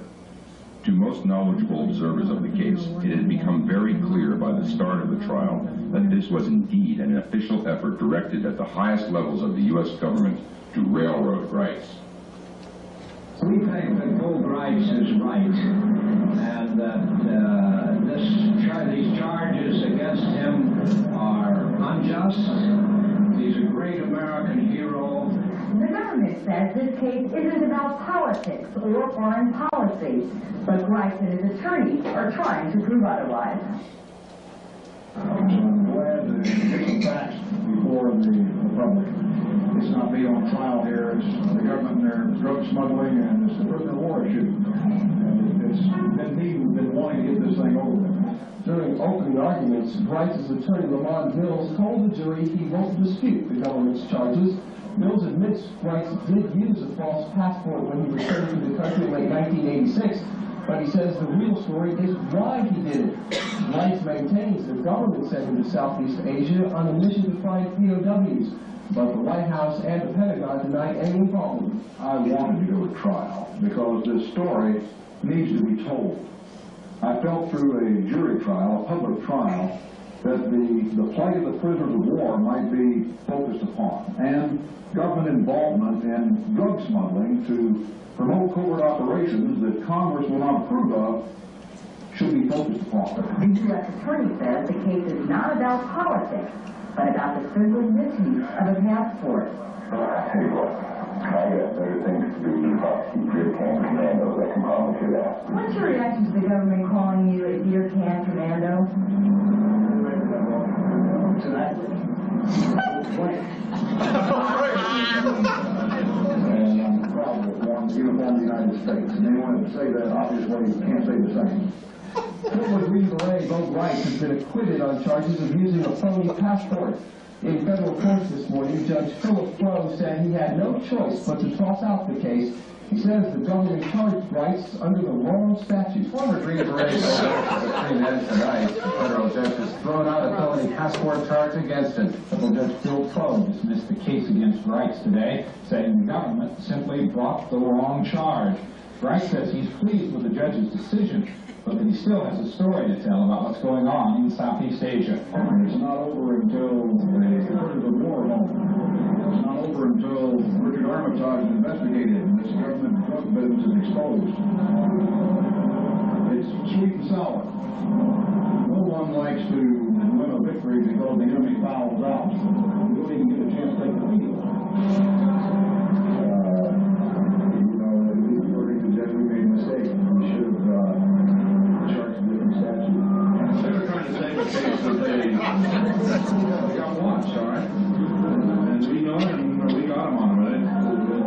We won. The case is over. He's acquitted, not guilty. Mills told reporters that there was a lot of interest in this case from high places, referring to Washington. George Bush called the I'll say George Bush called me up and told me to get no drugs. George Bush called me up and told me to get no drugs. I'll say George Bush called me up and told me to get no drugs. George Bush called me up and told me to get no drugs. I'll say George Bush called me up. Such comments by a United States attorney following nearly 2 years of persecution of Lieutenant Colonel Grice and the expenditure of many thousands of taxpayers' dollars are alarming. If Maddox's statements are true, the implications are profoundly disturbing. As the Iran-Contra scandal continues to unravel, revealing President Bush as more than a willing participant in numerous illegal activities, his direct interference in this case would seem to be a distinct possibility. Such behavior by our chief executive and his legal representative in the state of Nevada compromises our judicial system and violates long-cherished standards of American jurisprudence. The government apparently hasn't given up on trying to convict both Grice. A grand jury is now apparently looking at brand new charges. The government is still after Green Beret Colonel James Bo Grice. A federal grand jury has subpoenaed samples of Grice's handwriting. Yesterday, illegal use of passport charges were thrown out against Grice because the government filed the wrong charges. Today, word leaked out that the grand jury had taken up the Grice case again, and that the Grice attorney, Lamont Mills, was hopping mad. It is unethical. It is childish. If that's true, that breaches everything I know about the grand jury process. It shows someone who's embarrassed and humiliated because they did it wrong and their case was thrown out of court. If a man is guilty, let him come in with an indictment and let us go to trial and establish our case. But to release things to the press, when you just started an investigation, violates everything I know about the grand jury process in this country and the Constitution upon which it's founded, and I'm mad. I wish I would have been able to present to the public exactly why they charged me. I was told that I would serve 15 years as a felon. I was promised aggravated charges and hostile witnesses if I did not agree to cover up what I found in Burma in 1986 and 1987. I'm going to be about finding prisoners of war. If they want to prosecute me for that, they're certainly going to have the chance. Can we have the lights, please?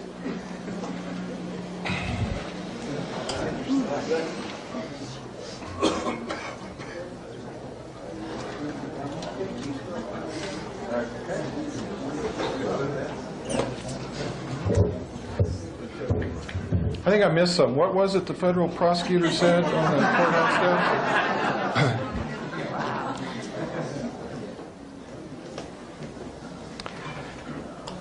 It's important that we covered that segment of this talk because it leads directly into something that I'm going to cover next.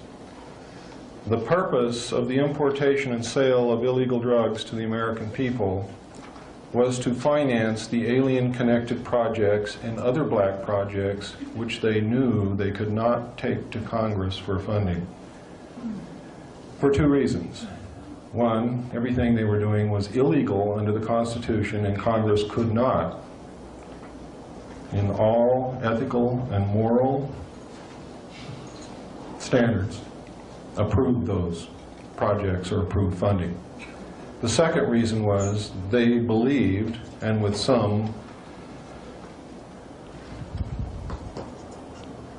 rightfulness, that if they told Congress, it would be the same as telling the public.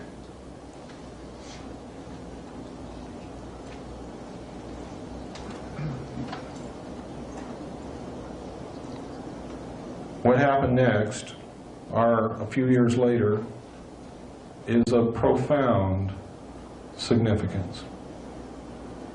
It is one of the most heinous crimes that this secret government has ever committed, and ranks, in my estimation, right alongside the sale of drugs to our children. And that is the assassination of the President of the United States. There have been 3 presidents who have left office directly because of action of MJ-12, one of them by murder, assassination, however you want to dub it, it's all the same thing. President John F. Kennedy found out somehow that the CIA was behind the drug smuggling and the sale of drugs to the American people. And if you'll remember correctly, that was the years that the hippie movement began and the flower children began to come out.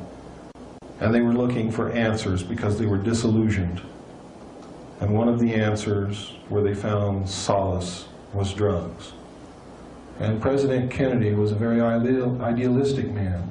I think when he took the presidency, he fully intended to play the game until he discovered the weight of the position and the importance of the position and the trust that the American people placed in the president. And I sincerely believe that he and his brother sat down and decided that that was going to be the first honest presidency. They attempted to get rid of corporate crime, organized crime. He attempted to do things right. He was idealistic. He was charismatic. The people followed him. They loved him. We still love him. What happened to him was a terrible blow. I was sitting in a barracks. I had what you call the watch. And part of the watch was so boring that I was actually watching television. And what I was watching was the Kennedy motorcade in Dallas, and I was on an Air Force base called Shepherd Air Force Base in Wichita Falls, Texas. And what I saw was a man whom I believed in with all my heart, struck down in the street by a hail of bullets in a most undignified manner. And I cried, and I'm not ashamed to admit it. The tears came out of my eyes and I couldn't stop them. And I felt a great emptiness in my chest, and I knew at that moment that the world had changed and would never again be the same for me. And it never has. But I didn't know then what I was to learn later. What I was to learn later is I read in documents prepared by the Office of Naval Intelligence, and how did they know? Because they had a part in it. President Kennedy was ordered to be assassinated by MJ-12 because he had discovered that the CIA was importing and selling drugs to our children, and he ordered them to stop it. And he told them, if you don't stop it, you're going to be sorry, because I'll stop it and you'll all pay the price. Well, they didn't like that. They knew they would lose a lot of money, and they knew they would not be able to accomplish their objectives. The second thing he told them is, I want you to implement a plan to reveal the presence of aliens on this earth to the American people within the following year. They didn't like that either, and they thought it was premature. They had already done a study which indicated that the American people would panic, that the panic would lead into anarchy, which would cause the collapse of the government, that our religious structure would collapse, that a large segment of the people would begin worshiping the aliens, that our economy would collapse, the stock market would collapse. They had doom and gloom and dark clouds for everything. I don't believe that will happen. And it certainly, in my estimation, did not justify the murder of the President of the United States. The murder was carried out in Dallas by teams which consisted of the United States Navy, which was to take care of the body, make sure that the autopsy was done in a manner that would not disclose the true facts.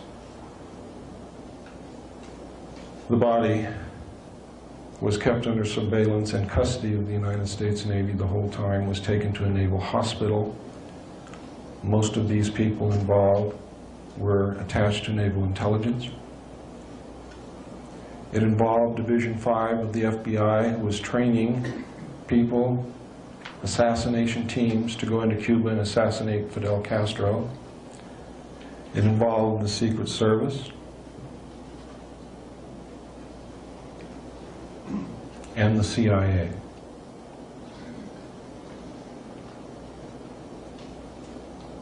When the long-range shots missed, and there were many more shots fired than anything that you've heard before, Kennedy was struck by a bullet in the back, which exited through his neck, or excuse me, was struck in the front of the neck, which exited through his back, I'm sorry. Governor Connolly was struck with 2 separate shots. Another shot hit the windshield of the vehicle and broke it, and you can see that in the films. And we have blown these frames up many times, and we have studied it for countless hours. And we have put it together with the information that I saw in the documents, and we know exactly what happened. We know that Governor Connolly was carrying a gun. And when he was hit, he started yelling, "Oh my God, they're going to kill us all." And as he turned around in the blow-ups, you can clearly see him reach into his jacket and begin to take out a pistol. And then you lose sight of what happens with that pistol. It may have been the shot from his gun that hit the window, but we don't know that for sure. We do know that the passenger, Secret Service agent by the name of Kellerman, I call him Killerman, during the motorcade, when you blow the frames up, you can see him watching Kennedy through his rearview mirror on the right hand outside of the car. You can see it clearly. He's sitting there and his eyes are watching Kennedy in that rearview mirror the whole time. When Kennedy is struck in the throat, he watches for a few more seconds, then he turns around, he verifies it, he turns back to the front, he passes something to the driver, who is William Greer. They seem to converse for a second. He then goes back to his position. William Greer then glances. Then Kellerman leans over, takes the wheel. William Greer pulls, with his left hand, pulls up, and you can see it clearly. He pulls up a pistol, turns, and over his right shoulder shoots Kennedy directly in the head. Kennedy's head then snaps backward. Jacqueline Kennedy looks at her husband. You can see her eyes go from her husband and look directly at William Greer, and then she attempts to get out of the car. She is afraid. Throughout all my combat experience, that is exactly what you do. You run away from the fire, not into it. What you see in the John Wayne movies is BS. I never saw one soldier ever run into a machine gun. You run away from the machine gun, and then you figure out how to get that machine gun nest. You don't just run up there and die. That's for the Marines.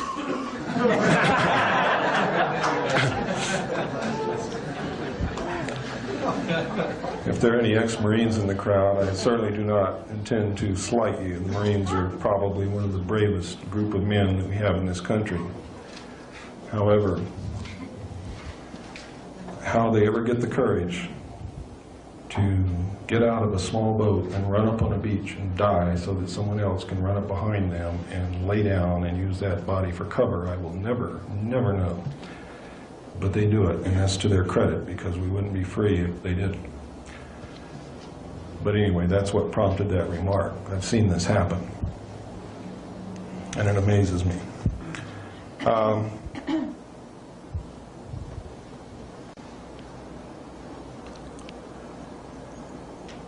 What happened next was that both men in the front seat hunched down. The car speeds up out of sight. During the time when William Greer is actually shooting Kennedy, the car comes to almost a complete stop, which is exactly what a driver would do if someone else is holding the wheel and he's turning around to shoot someone. You would remove your foot from the accelerator. We have tried this, and it's exactly what people do instinctively. They don't even think about it, it just happens. The film that you normally view when they show it to you on television is speeded up many times so that everything happens real fast. You're always looking at Kennedy. You don't even detect that the car slows down, and you never look at the driver, so you wouldn't see it anyway. But just to take a precaution, they cut a few clips out there, so even if you did think to look at the driver, you still wouldn't see it. But in the film I'm going to show you tonight, we got those clips. Now, when I saw those documents, it said in the documents that the act was plainly visible in the film that was withheld from the public. Not too long ago, on the Ted Koppel late night thing, I forget what you call that. What's it called? Nightline, that's right. Ted Koppel, in answer to all the controversy, the new controversy about Kennedy's death, assassination, said, oh, but there was only one film taken in Dallas. He lied because he knew that there were three. Everyone knows that there is three. There's three in the Warren Commission report. He intentionally lied, knowing that most of the American people will take his word for it without even checking, and if they thought it was three before, will think they were mistaken, not Ted Koppel. Ted Koppel is a member of the Council on Foreign Relations. Stop listening to the nightly news. They're lying to you. The best thing that you can ever do is turn your television off or burn it, or give it to little Johnny who has a screwdriver and needs something to play with.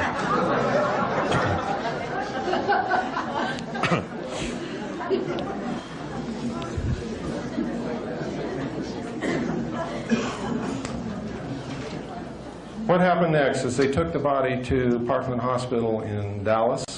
It was illegal to remove the body. No autopsy was taken there. The doctors were ordered by the FBI and were actually interfered with. They were told not to attempt to determine the path of the projectiles through the body. They were told to get the body ready for shipment as quickly as possible when it was determined that they could not save Kennedy's life. There was no investigation done in Dallas at all. The doctors did draw sketches of what they saw, and they did make reports of what they saw immediately following and during the incident. Now, if you understand the human mind and you understand the way the legal process works, those reports are legal documents and should stand up in any court of law or any investigation because they were done at the scene by professionals who were qualified to make those determinations. Photographs were even taken, but the photographs taken at Parkland Hospital disappeared, so that there was only the doctor's reports and the drawings left. The body left Parkland Hospital in an ornate bronze casket, was taken to Washington, D.C. Somehow the body got out of that casket on the aircraft, and we know exactly how it was done. When Jacqueline Kennedy was taken forward to participate in the swearing-in ceremony of Lyndon Baines Johnson, the Naval Intelligence officers removed Kennedy's body from the bronze casket, passed it down into the baggage compartment, where it stayed like a sack of potatoes until they landed in Washington, D.C. When they landed in Washington, D.C., we have tracked down someone who was on the other side of the plane who also took a film of a military helicopter, a naval helicopter to be exact, or I should say a Marine helicopter, but that's part of the Navy, landed on that side of the plane near the galley door, and something was taken out of the plane and put in that helicopter, which we now know was Kennedy's body. It was flown to Bethesda Naval Hospital, and it arrived there a full 30 minutes before the casket, which left Parkland Hospital, arrived there. President Kennedy's brain was removed, and another brain that was undamaged was substituted in its place. Why? Because if they had performed an autopsy on the brain that was really actually President Kennedy's brain, they would have found that he was hit from the front, that it was an exploding pellet and not a bullet, and they would have found fragments of that pellet, and they would have found large amounts of toxic shellfish poison in the brain, which was exploded into the brain when this pellet did its thing. And it would have said, CIA, CIA, CIA, CIA, because the CIA had that type of weapon at that time, and it was well known. When they finished doing that, they surgically repaired the wounds to make it look like he was hit from behind, and then they took photographs of these repairs. Then they took the body in to be autopsied as if it had come out of the Bronx casket. They also altered the throat wound. We know this. Kennedy's brain was taken out of the room where all this occurred on a gurney, covered with a cloth, and when people asked what that was, being wheeled down the hall and the gurney covered with the cloths, because everybody wanted to know what the hell was going on, they were told that a woman had delivered a stillborn baby, and that was the stillborn baby. It was not. It was Kennedy's brain. Checking the records and doing thorough research, we have found out that there was no stillborn baby in Bethesda Naval Hospital on that day, or the day before, or the day after. Witnesses asked what the other casket was doing in the room. They were told that an Army colonel had died and the casket was prepared for him because he had died that day and the family had requested a quick burial. Checking the records, an Army colonel had not died in that hospital. In fact, no one had died in that hospital that day, and an Army colonel had not died in that hospital for some time.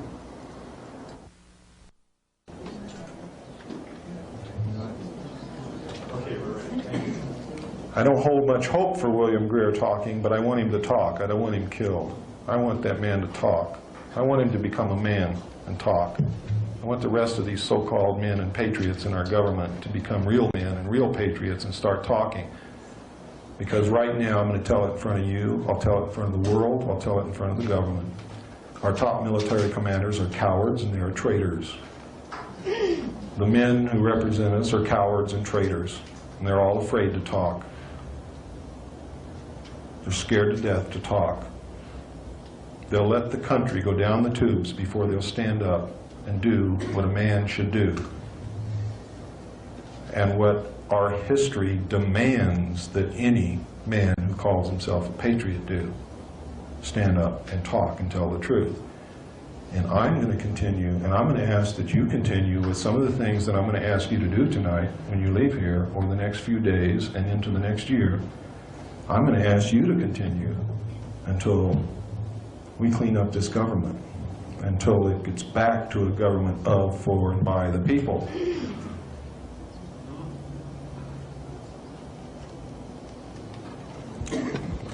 Now I'm going to show you the Kennedy assassination tape. I want you to watch it very closely. And if you can't see it, we'll run it again. And if you still can't see it, we'll run it again. I don't care how long it takes, because you need to know this.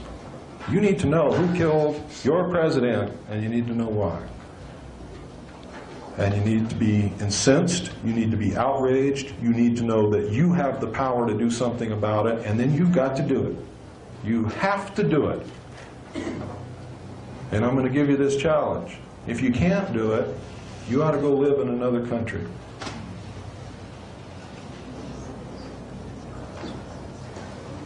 Let me see here.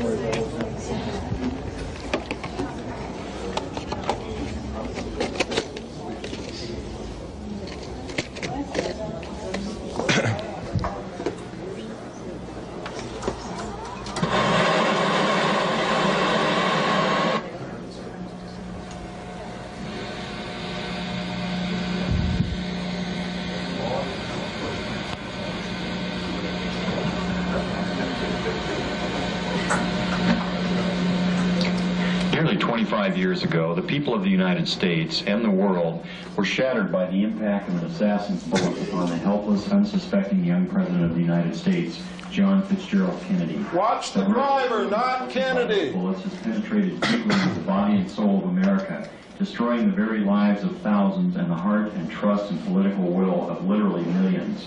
And the years that have passed since this tragic event removed from the world stage perhaps one of the most promising human agents of peace and progressive political development, we have been fed one officially sanctioned lie after another, beginning with a blue ribbon cover-up commission to a castrated Senate Select Committee seeking to shed light upon an event deliberately enshrouded in deception, concealment, and outright falsehood.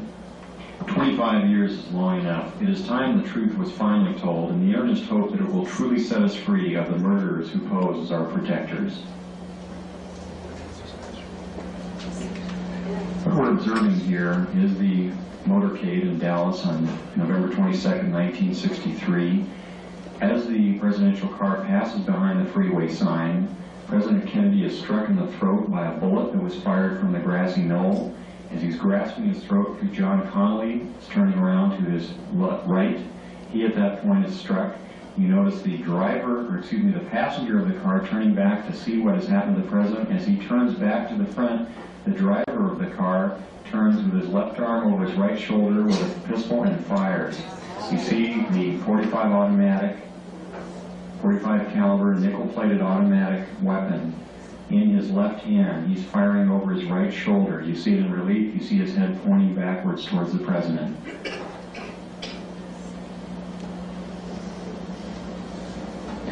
In this enhanced close-up, Watch her eyes. She looks right at the rear of the bullet upon the president. The force of the shot drives him violently backward against the back of the seat. You see Miss Kennedy react in horror. The ugly gaping wound, which is evident here, according to many observers at the scene, was actually created on the print. This was not the actual nature of the wound. But you notice that Mrs. Kennedy wasted no time in trying to exit the vehicle because she clearly was able to determine exactly where that shot had originated. And it was her personal bodyguard, Clint Hill, another Secret Service agent, who attempted to keep her in. What the arrow is indicating here is what appears to be the outline of a man, a hat, and his rifle. The arrow is pointing to the rifle barrel of the man in the bushes who possibly was the rifleman on the grassy knoll who fired that shot. Another view taken by another photographer. Again, you see Mrs. Kennedy trying to exit the vehicle from behind, being pushed back in by her bodyguard. A number of witnesses on the scene rushing towards the vehicle.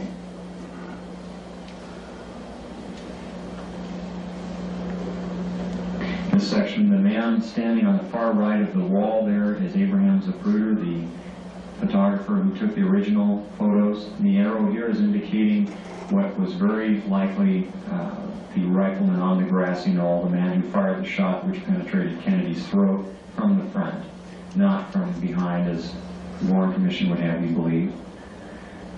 Very interesting note also that the motorcycle policemen were told to remain behind the car at all times. Here you see the passenger in the front turning back, looking at the president. Instead of jumping back to assist him, he turns forward. The driver is now rotating. The weapon comes into view and he fires. You'll see this repeatedly in these sequences.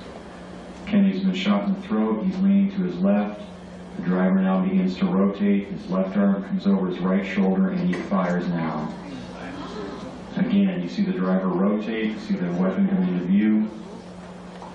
He's rotating again, the weapon is in view, he fires.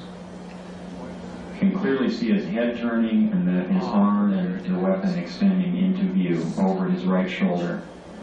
Many of the witnesses indicated that the car slowed almost to a virtual halt at about this point. And here in the normal version, you see how much more quickly to speed it up. It's much harder to determine.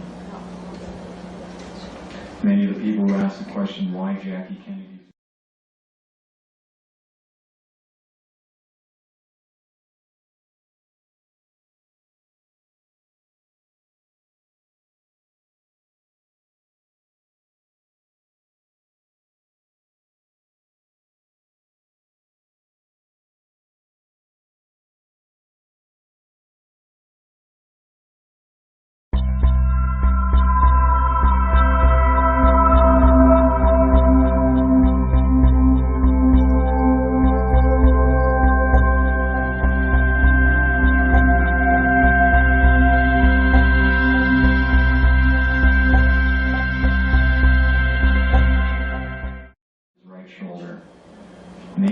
eyewitnesses indicated that the car slowed almost to a virtual halt at about this point.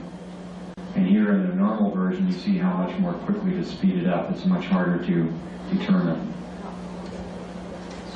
Many of the people who asked the question why Jackie Kennedy did not report this, it should be fairly evident that she wasted no time in getting away from the attacker. Lights, please. Did everybody see it? Okay, those of you who did not see it, please come up to the front. And would some of you in the front not see it? Okay, good. Let's move right on along here now. What I'm showing you here is an aerial photograph taken of Area 51, otherwise known as Dreamland or Groom Lake. It is a super top secret area in the Nevada test site where we are test flying the alien craft. Now, a lot of people didn't believe what John Lear and I have been telling them for a long time. And there is a radio show in Las Vegas called the Billy Goodman Happening. Is there anybody here who listens to that? One gentleman in the back. Did you hear the Groom Lake trip? Yeah, every once in a while. Okay. What happened was they didn't believe what we were telling them, and all these people wanted to go out and see for themselves. So they put together this trip to Groom Lake. Now, in anticipation of this, a reporter from Santa Clara came down and got a grant from a radio station up there and came down and camped out up there watching Groom Lake for a week in advance and phoned in reports every night to the radio station. And he had dozens of sightings. Unmistakably unidentified flying objects that could in no way, shape, or form be aircraft. All in the Groom Lake facility, in the air, doing things that are impossible to do. On the fateful night, 100 of Billy Goodman's listeners and Billy Goodman and about 9 members of the Lincoln County Sheriff's Department went up there and had a vigil. They had 4 sightings, and then the majority of the group left. 4 good sightings, and then the majority of the group left. 12 people stayed there all night and had 15 more documented sightings that they are ready, willing, and able to swear to.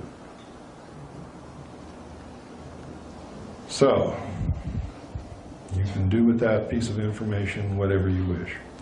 I suggest that those of you who can tune in to the Billy Goodman Happening every night, Sunday through Friday night at 10 p.m. It goes from 10 p.m. till 1 a.m. in the morning. It is the only radio show, in fact, it's the only media in the world that accurately reports the UFO issue. I have been a guest on there many, many times for the whole 3 hours. He has had Colonel Bo Greitz on there. He has had Brad Steiger on there. He will have anyone on there who knows anything about this and wants to be on. All you got to do is write him or call him, talk to him. His daytime number is area code 702-451, and I hope you're writing this down, Virgil. 702-451-3131 in the daytime. If he's not there, please leave a message for him. He will get back to you. What is the name again? His name is Billy Goodman. What is the frequency? It's 840 on the AM dial. Now, I've tried to get it on my car radio here. That station is 50,000 watts, and it's heard in Canada. The whole state of California can hear it, Oregon, Idaho, all over the place, but I can't get it on my car radio in Sedona, Arizona. It's incredible, because it is the only... Billy Goodman, in my estimation, is a hero, because everyone else who has ever tried this in the past has lost their job, or the radio station has blown up, or something has happened. But Billy Goodman has sworn that he's going to persist until the truth comes out. So he will talk about it every night. He talks about other things, and he has other guests on, and he has entertainers on, and things like that, but his main issue is the UFO and the drug issue, and he wants to get to the truth. And he has sworn that he will persist until the truth comes out and nobody will make him stop. And I believe him. He's doing an absolutely wonderful job. Now, what does all this mean? It means that the secret government is not our government, and it is in full control and is powerful enough to assassinate a president and get away with it. They were powerful enough to tell Lyndon Johnson not to seek another term, and he didn't. How many of you have ever read or know anything about Lyndon Johnson? Anybody in here? He was my teacher at school. What did you learn about him? Not much. You think he would have not run for another term? This is one of the most ambitious men that ever lived. He was a politician's politician and one of the dirtiest of them all. And he wanted it all. He didn't run again because he was told by MJ-12 not to run again, because for him to run again and make a reversal on a Vietnam policy would have embarrassed the entire administration and could not have been explained. They needed to get another president in who would pull the troops out of Vietnam, because Vietnam was becoming an issue that was going to pull the government down.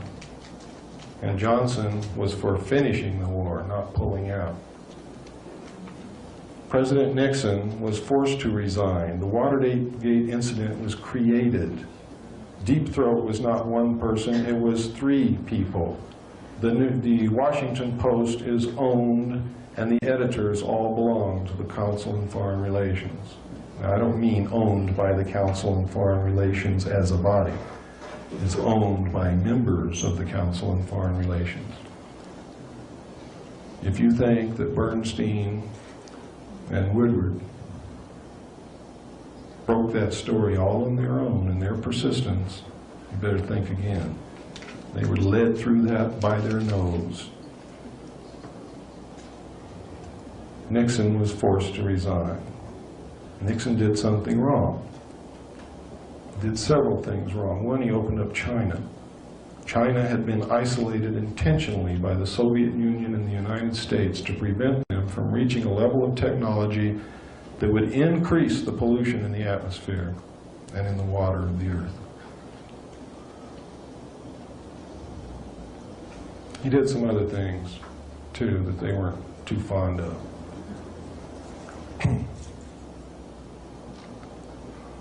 President Reagan's assassination, we believe, was an attempt to get Bush into office quicker than what he would have, and also to ensure that he got into office, because an election is always an iffy matter, and Bush had been their baby from the beginning.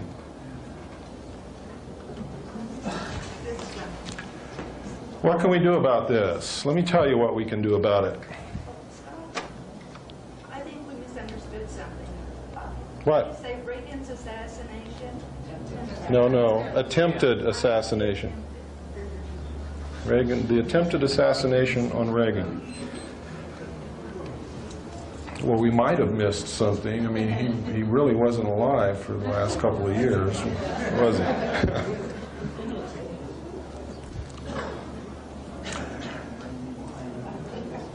What can we do about this?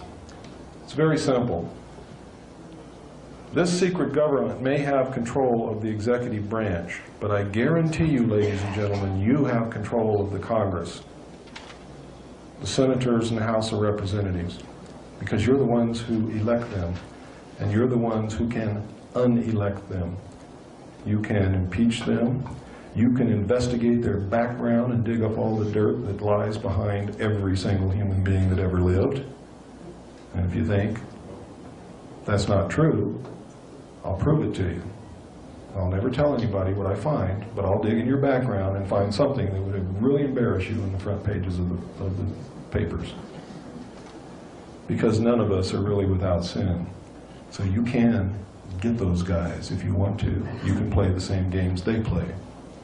You can investigate their background and dig out that dirt and put it in the front pages of the newspapers. And you can cause them to fall that way. Another way is you can write them letters and say, listen, this is what I know is going on, and I want it stopped, and I want those responsible prosecuted to the fullest extent of the law, and if you don't do this, I'm going to do every single thing in my power to make sure that you never hold even the office of dog catcher in any city in this country. Now, you do have power, and you have friends that you can influence, and you can talk to groups as I am talking to groups, and we will furnish you information if you need it to do that. But this needs to be done. It must be done if you are to keep your freedoms, because they are going to take them away from you, and I guarantee you that. When the members of the Congress began getting these letters, they're going to get worried, because that's their future. You're talking about their paycheck. You're talking about their life. You're talking about the security of their family. Now you're hitting them in the gut. Really in the gut. Then you have to follow through with it. You have to start putting pressure on them. You have to follow those letters up with phone calls, and you have to get your friends to write letters and your friends to call. And believe me, ladies and gentlemen, if we start now, and if you, each one of you, can influence just 5 friends to do the same, and they can influence 5 friends to do the same, we can have those crooks on the carpet in front of Congress by the end of November. We can do that. You can do that. Now, this is not the time to be afraid that if you do it, you're going to get on somebody's list. You're already on their list. And you're not worth a barnyard chicken to them. You're already on their list. They don't care about you. They don't care about any of us. They will tolerate us as long as we are useful, and that is as far as they will tolerate us. When this one world economic organization comes into power, your Bill of Rights is going to be flushed right down the toilet. And if there's anybody in here who's working for the government and came to find out what I'm going to say today, I want to tell you that those are your rights also, and you're on the wrong side. And they will do to you just exactly what they did to Ollie North, and Haldeman, and Colson, and Dean, and anybody else who was loyal to them but became expendable to save themselves, because that's all they care about is themselves. Don't misplace your loyalty. Your loyalty belongs with the Constitution of the United States and nowhere else. It does not belong with me. I'm just marching into battle with you. Maybe right now I'm a little out in front, but believe me, when you start reading on your own and researching and looking into this, you'll run up here with me. I know you will. I have great faith in you. Americans have always been there when it counted. And if I didn't believe that in the bottom of my heart, I would not be up here doing this, because this is suicide without you. But I know you're going to be there. There's a lot of things you can do. You can research, you can write books, as Mr. DeMar has done. You can help in many ways. One of the ways that you can help is start teaching our children what the Constitution is, because they don't even know. And you know something? I'm not going to do it because I don't want to embarrass you, but you don't know either. Most of you in this room can't even tell me hardly anything about what the Constitution says, and you know it. That is the United States. It is our freedom. It is everything that we stand for. It is the only thing on earth worth protecting besides our family and our loved ones. There is nothing else to fight for. There is nothing else that has ever given anybody the freedoms and the chance and the opportunities that our Constitution gives us. And we must never lose sight of that. The Constitution has been taken out of the school books intentionally, ladies and gentlemen. The Rockefeller family owns most of the teaching colleges. Did you know that? They also own most of the textbook publishing companies. Did you know that? Did you know that the Federal Reserve is not an agency or a branch of the United States government, and our money is nothing but worthless printed paper. Did you know that when you pay your income taxes, you pay them to the IRS, which also is not an agency or a branch of the United States government? It is an agency of the Federal Reserve. It is the collection bureau to repay our national debt to those whom we borrowed it from. When you get your refund check, it does not come from the money you paid in. The money you paid in to income tax goes to the Federal Reserve to pay off the national debt. The United States government, to give you your refunds, has to borrow again from the Federal Reserve to give you your refunds, and we go more into debt. And did you know that if we started printing $100 bills right now with all the money printing presses that we have at our disposal and printed money 24 hours a day, every day, forever, we could never pay off the national debt because we cannot print the money fast enough to even catch up with the interest on the unprinted amount. Our children and our grandchildren and their grandchildren and their grandchildren and their grandchildren and their grandchildren have been bought and paid for and are in debt forever.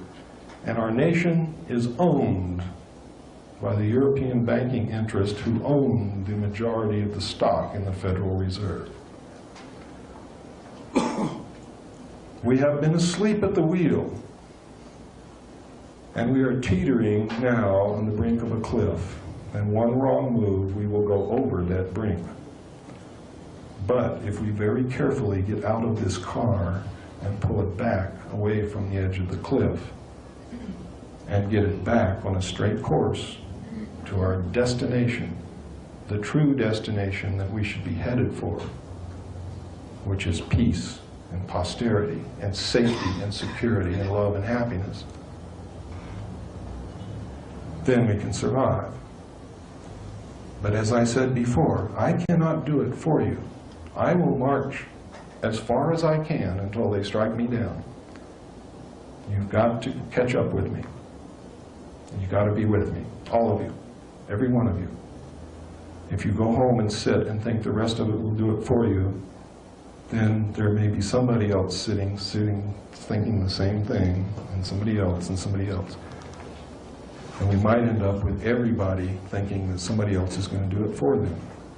It's too late. It's too late. The Constitution of the United States and our freedom have never, ever been in greater danger than they are right now. We have never been at war with Russia. Russia is not our enemy. Russia has been our ally since the end of World War II, and I'm going to prove it to you right now. I'm going to show you a video that appeared on 60 Minutes last Sunday. And what did it say? How many of you have been reading in the papers that many of our generals and admirals and the chairman of the Joint Chiefs of Staff of both countries have been going back and forth? Do you know what they're doing? Have you been watching what else has been happening in the world? They're taking inventory of the combined arsenals and getting ready to merge the two largest armies, navies, and air forces in the world to make this world government. On the target date is 1992. The general says it to Mike Wallace right in the film that they have never considered the United States to be their enemy. And you might think it's propaganda. He was telling the truth. The reason for the guise of antagonism between the two countries for all these years has been to hide the fact and take the public's eye off of what was really going on. And the reason that they kept such large standing armies was, one, to fund large sums of money that they needed besides the dope money and everything else into these black projects, and to keep these large standing armies, navies, and air forces in case the Earth was invaded from outer space. It's all done in secrecy, still being done in secrecy. But over the last 10 years, they've been... Next to Kubinka Air Force Base near Moscow, where the Americans got a close-up look at and a chance to ask questions about some of the aircraft they trained to fight against. Admiral Crowe is still trying to get his Russian phrases straight. How do you say thank you again? 22 hours. Spasibo. Damn, I can't remember. God, size of that. The highlight, a visit to the cockpit of a Soviet Blackjack fighter bomber, similar to the U.S.'s B-1. We listened over a wireless microphone the Soviets knew the Admiral was wearing as he and Air Force General Monroe Hatch asked questions. And, what's the top speed? Какая максимальная скорость полета? 2M. 2M. 2 Mach? 2M. And do you practice refueling with this? Заправку в воздухе практикуете на этом самолете? Нет. No. No.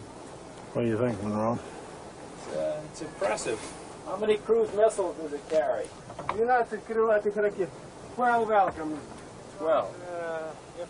But lately, the Soviets claim to have undergone a major change in their military strategy, from emphasizing offense to defense. And they asked how could their Blackjack bomber be an offensive threat with a range of only 2,200 kilometers, barely over 1,300 miles. What kind of targets, then, are we going to use this plane? Within the range of 2,200 kilometers. So I have a map.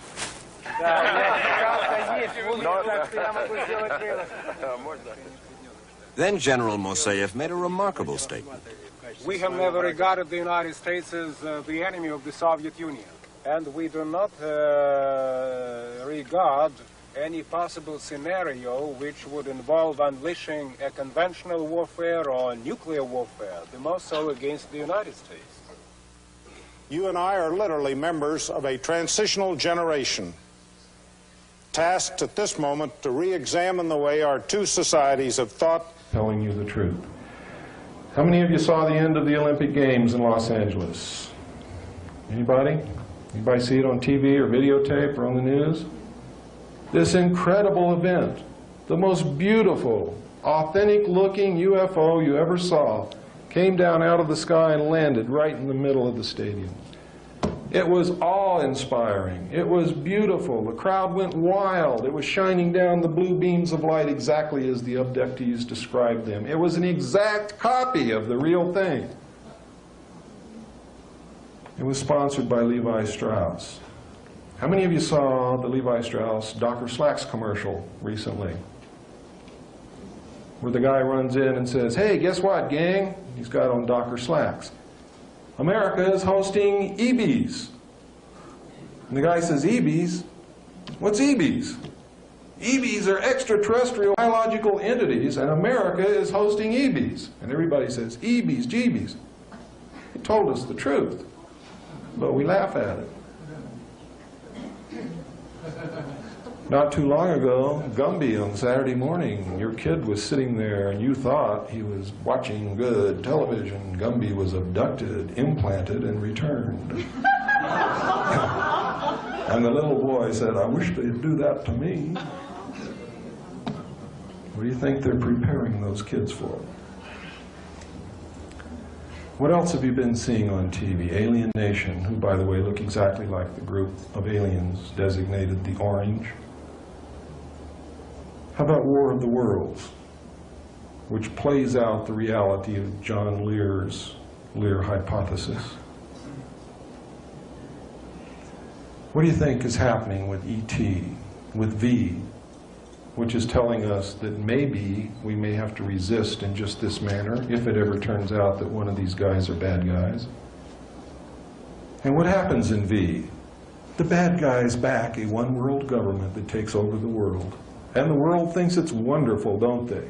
Until one lone CIA agent discovers the truth. And then people form little resistance groups.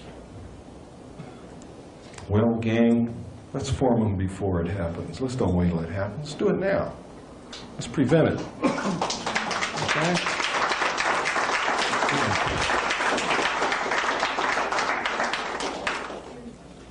Thank you. There is a lot of supporting evidence that's out there. There are a lot of books. I suggest you read Whitley Strieber's book, Communion. I suggest you read his book, Transformation. I suggest you read his recent novel, Majesty. And I suggest you understand that the incident in there that he is describing is true, but understand that the formations in the government and the code words he's using are a part of a contingency plan called Majestic, and that he got the information from the research team of Moore, Chandray, and Friedman. Moore has stood up in front of the MUFON Symposium in Las Vegas on July the 1st, 1989, and admitted that he was working for the United States government, that he had been recruited, that he was putting out disinformation to researchers to keep them from finding out the truth, that he participated in the TV show UFO Cover-Up Live, and at least 50% of it was disinformation. About 50% of it was true. Etc., etc., etc. Anything you see that says Majestic is disinformation, and it is a lie. The true name is Majority.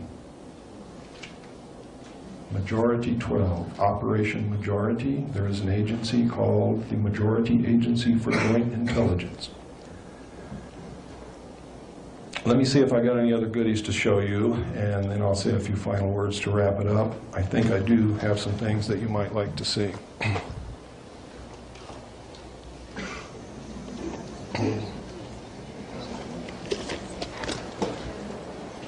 I want to show you how disinformation works. Not too long ago, when I first began talking about what I knew, John Lear asked me to come to his home for an interview with PM Magazine. I thought, wow, this is incredible. These people really want to put it on the air? I can't believe it, because it's never happened in the past.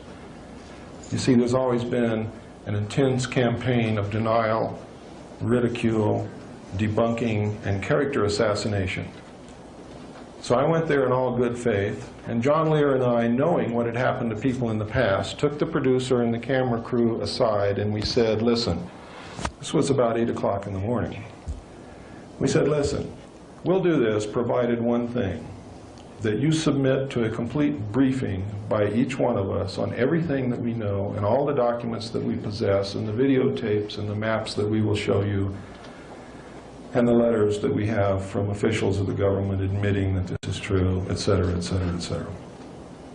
They agreed to that. So we did it. We briefed them for approximately 8 solid hours with no breaks. When we were through, they were convinced. You see, because we presented the information to them without all the other comments like I'm making tonight, and for 8 solid hours of evidence, not talk, evidence, things that you can see and cannot doubt. And then they spent 4 hours filming us, John Lear and I. And we told them literally everything we knew. And this was for a 30-minute program, and she said, boy, this is going to be the greatest show in the history of television. And John said, you'll never get it on the air. And she says, they've never censored anything that I've ever produced, and everything I've produced they put on the air exactly like I've edited it. And I said, well, I've got to agree with John. I really don't believe it'll air. Well, it aired. And what I'm going to show you is the results of what I have just told you. This is what aired, and I want you to watch it. And then you'll go back to your television set with a different kind of a viewpoint and a different knowledge, I hope.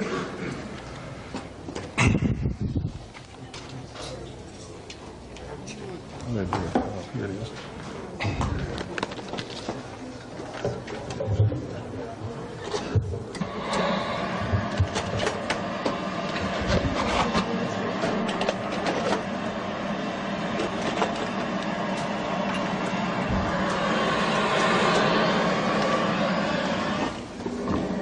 For years now, there has been a small but very vocal minority in this country who make the claim that we have been visited on a regular basis by extraterrestrials. Now, generally, they are dismissed as cranks or crackpots by most of us, but they persist in their belief that the aliens are with us. Some of these people, however, are a little difficult to dismiss.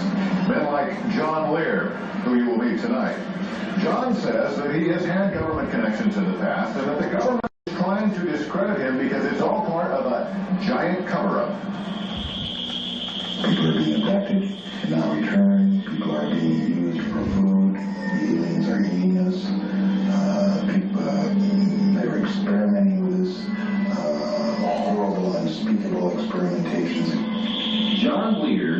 unbelievable story.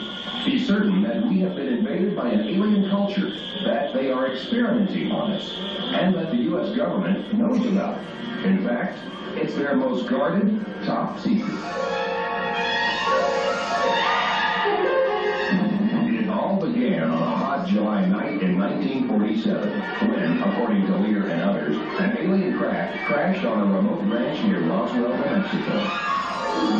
Eyewitnesses from local papers, even the first military men at the site, reported a crashed UFO. Then, suddenly the top brass swarmed to the site.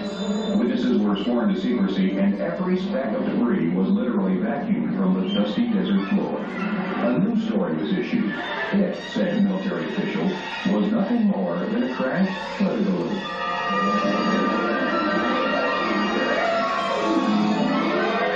Gilliam Cooper has written a book on the Roswell incident. We know that it was not a weather balloon. The people who gave out that story have since come forward and said it was nothing more than a fabrication to get the press off their backs. The evidence suggests it was a spacecraft, and the evidence suggests the government grabbed it and carted it away and is still involved with the examination of it. In fact, government documents unearthed via the Freedom of Information Act suggest that both craft and alien bodies had been retrieved. However, references are vague, and large portions of the text have been censored. What is known is that in 1947, the United States Air Force began a series of code-named projects set up to monitor UFOs. The truth of the matter is, since 1947, we have collected and had in our possession at least 30 to 35 extraterrestrial flying saucers. We have collected and had in our possession at least 100 to 150 alien bodies representing at least 3 different species that people are being abducted at an unprecedented rate. Lear goes so far as to claim that the U.S. government has established communication with this alien power and actually collaborated with them. We have even built underground research facilities in top secret areas to house their little gray scientists. And now, says Lear, they have run amok. They are out of control and they are not benevolent. Our government realizes it made a horrible mistake and can do nothing about it. Moore believes that it's not the aliens, but John Lear who's run amok, and he's outraged by his stories. Moore himself has spent years carefully and meticulously researching the UFO phenomena, proving, he believes, that UFOs exist, visit Earth regularly, and our government knows about it, and for unknown reasons is maintaining a massive cover-up. Stories like Lear's, he says, only discredit the truth. John Lear called me up one time and was absolutely certain that he was about to be captured and eaten by aliens. All I can say is my sources go right to the very top, and if it were not true, I would not be risking my credibility and my life to come forward with this information. There is no doubt that Lear understands the inner workings of the U.S. intelligence community. He's the son of late aerospace pioneer Bill Lear, and for years flew covert missions over Laos for the CIA. He has done nothing but collect the most outrageous rumor mill stories that are floating around in the grapevine. Alien invaders, government agents, secret informants, hoaxes, or scams. A cover-up like no other? Is this science fiction at its finest, or reality beyond our wildest imaginations? Has John Lear stepped off the deep end? It's not important that you believe this now, but to file it away for future reference in a month, a year, maybe 2 years. You look back on this when the truth finally gets out, and you'll say, my gosh, the son of a gun was right. Well, I suppose anything is possible. John Lear, by the way, is not the only well-connected individual who claims to have had an encounter with a UFO. Michael Shea, a government lawyer, recently told his story of an encounter to the Washington Post. And then there's the Japan Airlines pilot who claims to have seen a UFO over Alaska last year and was able to actually draw a picture of what he saw. Coming up next, basketball buddies, new ball.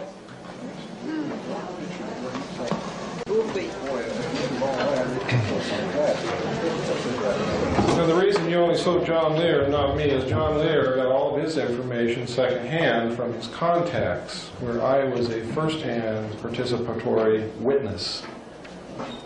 Therefore, they didn't put me on, but they put John Lear on, and then they put him on in a manner, after spending 12 hours with these people, this is what you saw. And this is how they do things. There is a campaign underway now to discredit Whitley Strieber. I can tell you that Whitley Strieber is writing about what really happened to him. I don't know Whitley Strieber. John Lear doesn't know Whitley Strieber. He's not getting this stuff from us, believe me. One other thing that I want to show you, which is about an organization called Yellow Fruit. Does anybody know anything about Yellow Fruit? Okay, let me show you this.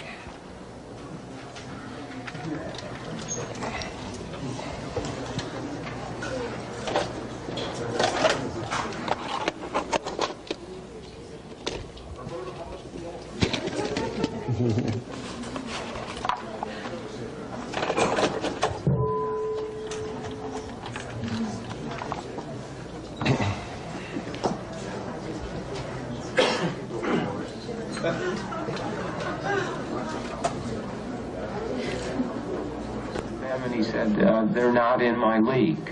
And so we minimized disclosure, minimized contact. While Congress struggled to control KCCIA, another secret group operating out of the basement of the Pentagon escapes congressional scrutiny. Known as the Special Operations Division, or SOD, it was created as an anti-terrorist unit following the failed rescue mission in Iran. Much of what is known about SOD is because of the investigative work of this journalist, Stephen Emerson, who obtained thousands of pages of SOD secret documents through the Freedom of Information Act. The Special Operations Division became the new center for intelligence and counterterrorist activities in the Pentagon. In effect, it became a mini CIA for the Pentagon, established in the basement, controlling half a dozen new counterterrorism units, names such as Sea Spray, Quick Reaction Team, Yellow Fruit, Intelligence Support Activity, heavily classified. To this day, the Army does not acknowledge their existence, but all extremely capable, very aggressive in accomplishing their mission, the mission of fighting terrorism and guerrilla subversion around the world. These units were ready to go anywhere and do anything. The bugging of Noriega in Panama, KGB cars in West Germany, the tracking down of a kidnapped U.S. general held by the Red Brigade in Italy. They were all over the world, and they felt they had a mandate to be all over the world. After all, the CIA was a shadow of what it used to be. And the Special Operations Division was literally stepping into a void. SOD may have been stepping into a void, but it was doing so with enormous resources. Tom Golden was in charge of financial control for a subunit of SOD called Yellow Fruit. The funding was almost unlimited. I don't know of any time that we were in a position where we needed money. If the money was offered, and we had to find ways to spend it, basically. In the fall of 1983, some units of the SOD participated in the U.S. invasion of Grenada.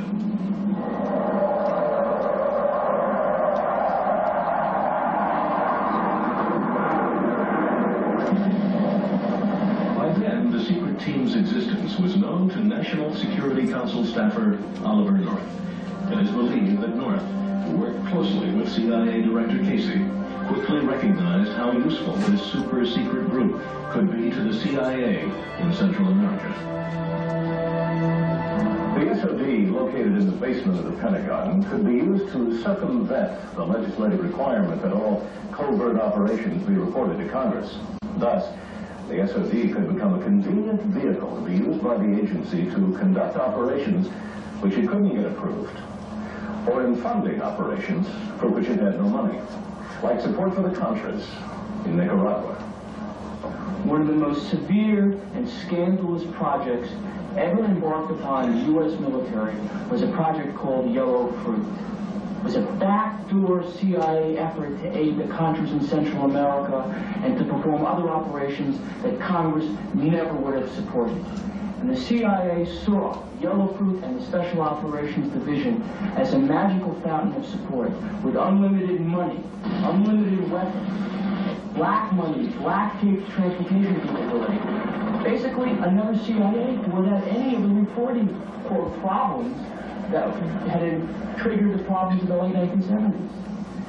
Some of the units actually participated in strafing Nicaraguan targets, bombarding airfields and oil fields in an attempt to disrupt and possibly dislodge the Sandinista regime.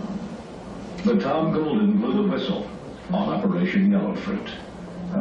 Normally in intelligence operations you advanced a certain amount of money to operate with. Once you spend that money, then you must submit a voucher to account for it. What I found was very unusual in this unit is people have been advanced as much as $150,000 and had never submitted a voucher for accountability. I eventually went to my superiors and reported what I believed to be abuse of funds and possibly fraud. That eventually was surfaced to the leadership of the Army, who ordered a massive investigation into the Special Operations community in general. This is Arlington Hall, Virginia, headquarters for U.S. Army Intelligence. Here, members of the SOD team were court-martialed in a soundproof room. 2 SOD members are now serving prison sentences for financial fraud. But what was most important about these trials was not the discovery of another case of misuse of government funds, but the revelation that the SOD's Yellow Fruit served as the blueprint for what William Casey called the Enterprise. The Special Operations Division and Yellow Fruit had unique access to equipment, material, offshore bank accounts, a secret clandestine Army/CIA aviation unit, a clandestine ship overseas to provide transportation, access to material and weapons, all the seeds that would later basically erupt in the Iran-Contra affair and be known as the Enterprise. And I believe that Yellow Fruit and the Special Operations Division were both being groomed by the CIA and the National Security Council to serve as the cornerstone of the Enterprise to perform operations in Central America and elsewhere that would never be accounted to Congress. Lights, please. Now let me tell you who Yellow Fruit really is. Yellow Fruit, along with Sea Spray, are accountable for security of the alien task projects. They started out as Delta teams attached to the National Recon Organization at Fort Carson, Colorado. Over the years, as their expertise became known and they began to use Delta teams for other things also, they branched off and became independent from the National Recon Organization and from the United States Army. They then evolved into a split organization, one half of which became Sea Spray, the other half became Yellow Fruit. Sea Spray is responsible for the internal perimeter security of the alien projects. Yellow Fruit is responsible for the outer perimeter security of the alien task projects. If you attempt to get near the boundary of Area 51, you will meet Yellow Fruit.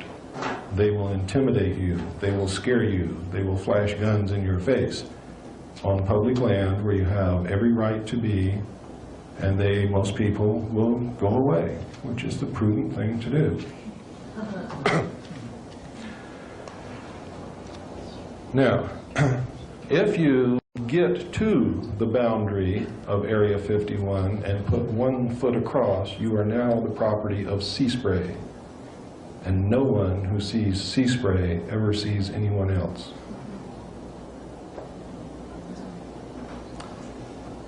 Where do you think they get all this money? From drugs. If you look at all of the things that the secret teams have been doing, Look at all of the covert operations that we've been performing, and then look at the budget for these things, and you will see that Congress has not even allotted 10% of the money that would be required to carry out what they have been doing.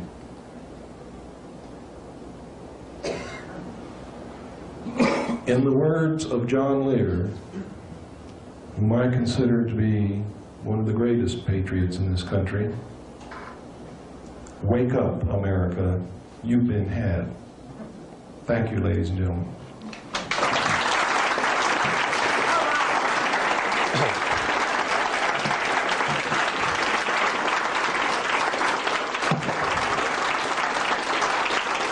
We have information at the back table. We have some tapes. By the way, ladies and gentlemen, this is our only source of income while we continue our research and do this, is the money that we get from people who come to listen to this information, and the money, the sale of materials and tapes.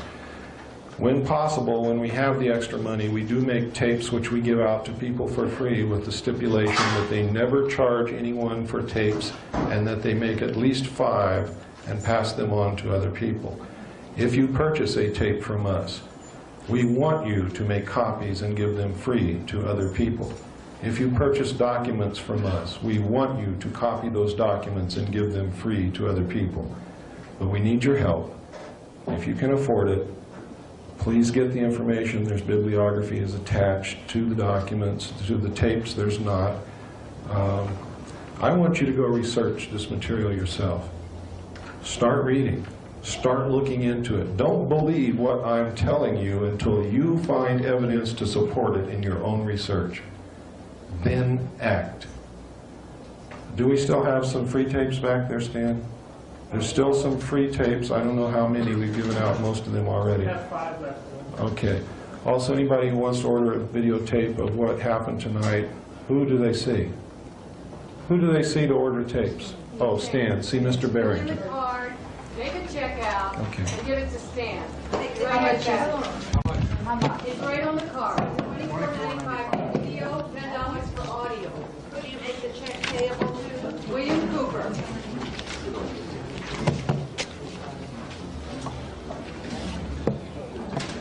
Thank you. I wish you all love, peace, happiness. Please be truth seekers. Yes, sir. Now we'll take questions and answers. Yes, sir. Got 3 short. Okay. The Eisenhower Treaty. Oh, well, let me make this one statement first. When you consent to ask a question, you are consenting to have it included on the videotape. It is implied permission. Okay, I have to tell you that because the videotape is going to be disseminated to whoever wants it. Okay. The Eisenhower Treaty. That was to accomplish what? Question 1. That alien entity, is that one of the alien, or is that a representation of the total alien influence making the treaty, or is it just one alien? Okay, the question, ladies and gentlemen, was, One of the alien projects. he wants to know what the treaty was between Eisenhower and the alien nation that we made the treaty with. Number 2, did the parties to the treaty include just one race, or were they representing all the different races of aliens? And what was the third question? What are the alien projects? What are the alien projects? There's a lot of alien projects. The first question, the terms of the treaty were that we would keep their presence on Earth a secret. We would not interfere in their affairs. They would not interfere in our affairs, and we were particularly interested that they not interfere in anything that would affect our future. We were really interested in that point. Another term of the treaty was that they would furnish us with advanced technology. We would, in turn, allow them to abduct human beings on a limited periodic basis for medical examination and the monitoring of our development only. We have since, over the years, found out that they have gone way beyond that, way beyond it, and are doing, in fact, very terrible things to a select few human beings that are abducted all around the world. The third part of, or the second part of your question is, did they represent one race or all of the races of aliens? No, this group represented one specific race at the time that I saw the documents. We have evidence now that they may be also, they may have also entered into agreements with other races of aliens, and we do not know what the terms of those agreements, if indeed there are agreements, are. The answer to the third part of your question is there are many projects. There are really too many to go into to answer one question. But there's projects to exchange technology. There's genetic engineering. There is mind control manipulation going on. There are test flight of the alien craft. There's a secret space program that has actually built a base on the moon and a colony on Mars. These exist. We have documents that can prove it. We have letters from people who participated in the projects. There is a book called We Discovered Alien Bases on the Moon, written by a man by the name of Fred Steckling, which includes actual photographs, NASA photographs, in that book that show the bases, that show the alien craft on the moon, that show the facilities in the craters, the domes, the spires, the structures. They are some of the exact same photographs which I viewed between 70 and 73, which were a part of a portfolio which made up the information that I saw. It does not include all of the photographs which I saw, but there's a pretty good representation there. God, I could go on and on and on. But if you see someone, do you have a metaphysical bookstore in town? They should be able to find that book for you, whoever it is. Who was the writer? Fred Steckling. I think that book's been out of print for about 10 years, hasn't it? Oh no, you can get it from Fred. Yeah. Yes, ma'am. Is it possible to force an audit of the Federal Reserve? She wants to know if it's possible to force an audit of the Federal Reserve. Yes, it is. It is not only possible, but it is happening. The momentum now is being gathered. A bill is being introduced into the Congress shortly to do exactly that, to audit the Federal Reserve. The Federal Reserve has never been audited. If and when it is ever audited, this country's in for a rude awakening. Now, I suggest that you write your congressman to get behind this bill, insist that it be passed. Also include another paragraph insisting that they put another bill through Congress to nationalize the Federal Reserve, cancel the debt, and print our own money so that you can't owe yourself. The reason we owe somebody is because we're not printing our own money. They're printing it for us and loaning it to us, and it's not worth anything anyway. It's like me printing paper, giving it to you, and saying you owe me your ranch because I gave you some paper with my name on it. I mean, it's insane. It is. It's insane. It's absolutely insane. And how we've stood for it all these years, I'll never know. And I'm just as much to blame as anyone else. Yes, ma'am. Why was Nelson Rockefeller murdered by whom? Pardon? Why was Nelson Rockefeller murdered by whom? Murder who? Nelson Rockefeller. Why was Nelson Rockefeller murdered? And by whom? Why was he murdered? I never got up to that level to find out. I don't know. Did he have a heart attack by injection? I'm afraid that that is quite a normal way of getting rid of people nowadays. Do you know anything about him? I know an awful lot about Nelson Rockefeller, but I do not know why he was murdered. I do believe, though, as you do, obviously, that he was murdered. Did Kissinger have something to do with that? Henry Kissinger may have. Henry Kissinger was Rockefeller's man. Rockefeller bought Henry Kissinger back in 1953 when he gave him $50,000. Gave him $50,000. From that moment on, Henry Kissinger belonged to Rockefeller. Yes, sir. You made the reference to air and water pollution. Yes. Do you have something to add to that as to... Oh, I can add quite a bit to that. I was trying to dwell on the most important things. Now, that is an important issue, but people are catching on to that, and maybe they don't need to be prodded so much. But in 1957, due to the fact that we had discovered certain things were happening, and the aliens are able, obviously, to predict the future, they say, and we can't believe that because we don't know yet if they're predicting it correctly or not. But a large body of the most prominent scientists in the world met in Huntsville, Alabama in 1957 to study the matter, study some of these questions we had from what the aliens had told us, specifically the benevolent aliens who were concerned about what we were doing to the Earth. They arrived at the conclusion that, with or without predictions from anyone, by or shortly after the year 2000, the Earth would not be survivable, would not be able to exist here, simply because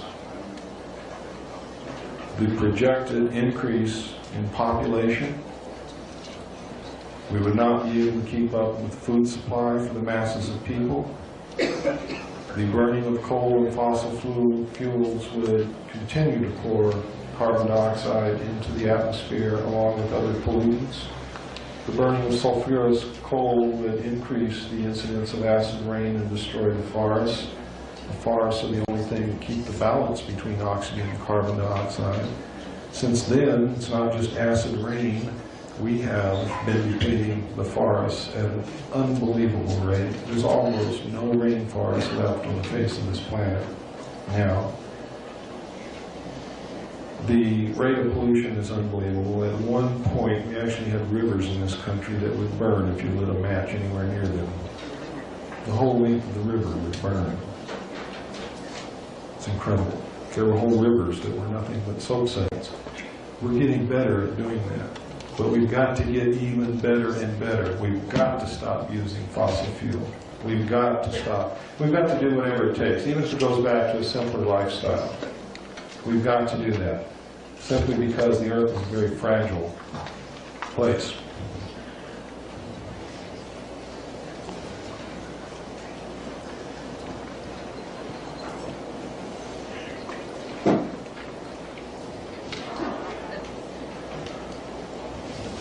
Does that answer your question, sir?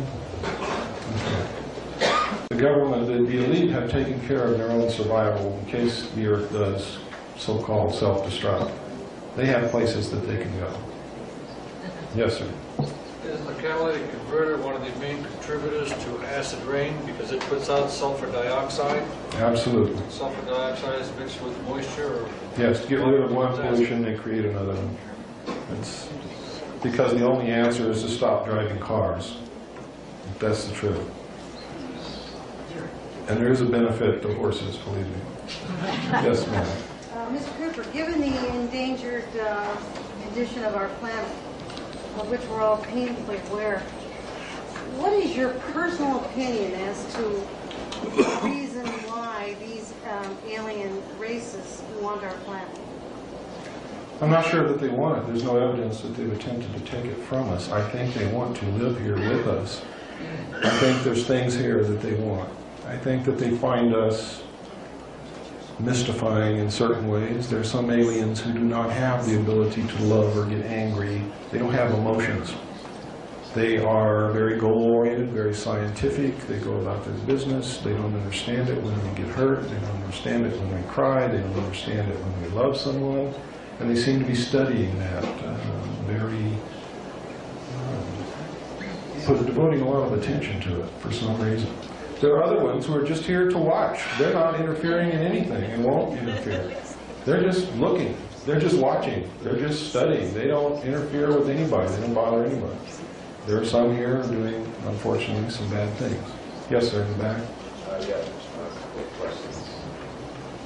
One might have already been answered. I'm wondering, can you speak up, please? How would the aliens fit in with a one-world government? Is there any master plan that they have? And also, do we know really where they came from? We know what they told us. For instance, the group we have the treaty with told us they came from a planet that revolves around a red star in the constellation of Orion, which we call Betelgeuse. Well, wherever they came from before they came from where I'm going to tell you they came from, they really came from the planet Mars, and they may have come from somewhere else before that. But I know for a fact they came here from Mars. from Mars. We have found, ladies and gentlemen, the remains of an ancient civilization on the planet Mars that have at least reached the Bronze Age. And we have found that someone has been living underground on Mars. And I think it's these people who came here from Mars. The Mars phase is not something new. We knew about that on before May the 22nd, 1962, when our first space probe that we sent to Mars landed. Before it landed, it had made quite a few revolutions around the planet Mars in the atmosphere. It was a winged probe. It actually landed on the surface of the planet on May the 22nd, 1962. Contrary to what you've been told. We knew and photographed the face on Mars, the pyramids, the remains of cities, and many, many other things at that time. I have a letter here in my briefcase that will confirm that. Yes, sir. So you're confirming much of the alternative 3 scenario? Alternative 3 is absolutely true. Now, in the book, you will find some misinformation, because as they reveal these things to the public, they also put in things that can be proven false in case they ever want to renege on it. And you have to remember that the first purpose of the contingency plan, known as Majestic, was to test the reaction of the public to the truth with supposedly true information which could be proven false at a later date because false information is mixed in with it. Does everybody understand how that works? Yes? Is there any way to tell whether there are good aliens or bad aliens, or is there any way to contact, or places to go where you can see them that are, like you said? I can't take the responsibility of telling you who is good and who is bad because I can't make that determination. There's so much lies and so much deception mixed in with the good aliens and the bad aliens that I cannot determine who is who and what is what and what is deception and what is reality.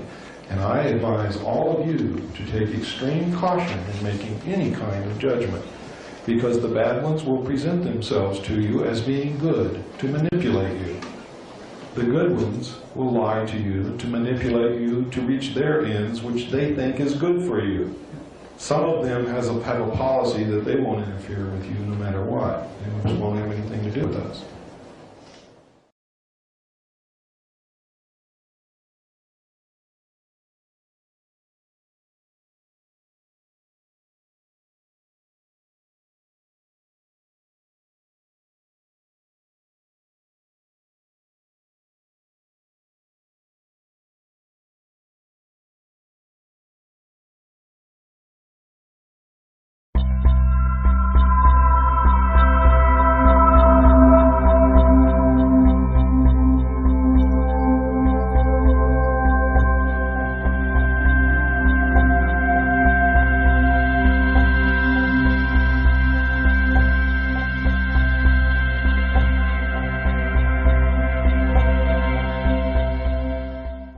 Understand how that works? Yes. Is there any way to tell whether there are good aliens or bad aliens, or is there any way to contact, or places to go where you can see them that are, like you said? I can't take the responsibility of telling you who is good and who is bad because I can't make that determination. There's so much lies and so much deception mixed in with the good aliens and the bad aliens that I cannot determine who is who and what is what and what is deception and what is reality. And I advise all of you to take extreme caution in making any kind of judgment, because the bad ones will present themselves to you as being good to manipulate you. The good ones will lie to you to manipulate you to reach their ends, which they think is good for you. Some of them have a policy that they won't interfere with you no matter what. They just won't have anything to do with us. Now, somebody sent up a note that says, I am very concerned about the statement you made that there is deception coming from good and bad. What deception is coming from good ETs? Is this possibly a lack of spiritual understanding on your part? No, it's a part of in-depth investigation and questioning and finding out the truth rather than accepting what I hear and what I see. That is what is the result of. For instance, would you say that the good aliens who led the Jewish tribes out of Egypt were good or bad? Why? Didn't they save them? Didn't they lead them? Didn't they give them food? Didn't they give them water? But they saved them, didn't they? Didn't they save them? Wouldn't you say that was a good act? But how did they accomplish it? They deceived them. They said that they were God.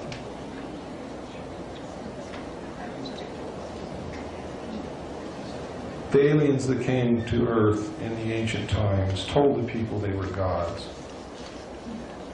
Generally, they helped them, but they deceived them, they lied. I'm not capable of telling what's a lie and what's a deception, and I still believe in God. I still believe in Jesus. I'm a devout Christian. But I know that much of what is in the Bible is of alien origin, because I have done my research, and it is without a doubt that much of our religious history is alien manipulation. I still believe in God. I still believe in Jesus Christ. I am still a Christian. I'm hanging on to my faith. Because I believe that they have used our faith and the truth in some way to manipulate us into whatever way they wanted us to go. I think they wanted to hasten our cultural and our civilization into a development in a right direction. But they did it by deceiving us, which is not good. The person who is deceived ultimately finds out that they have been deceived. And when they find out they've been deceived, they ultimately hate the person that deceived them.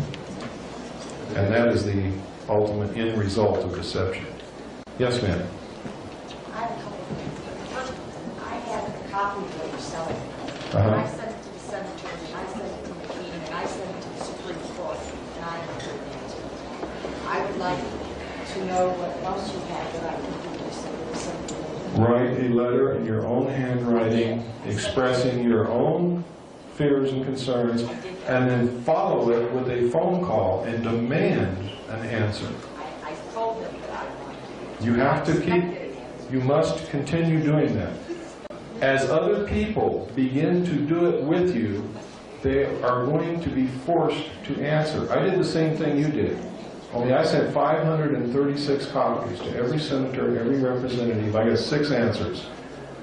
5 of those answers said that they were sending the information in my letters to my congressman as a congressional courtesy. The 6th letter was from my congressman saying, I don't know what this is all about. I never received anything.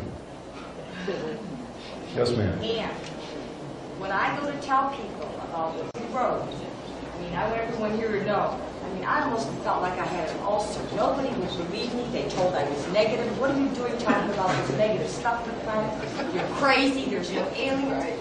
Welcome to the club.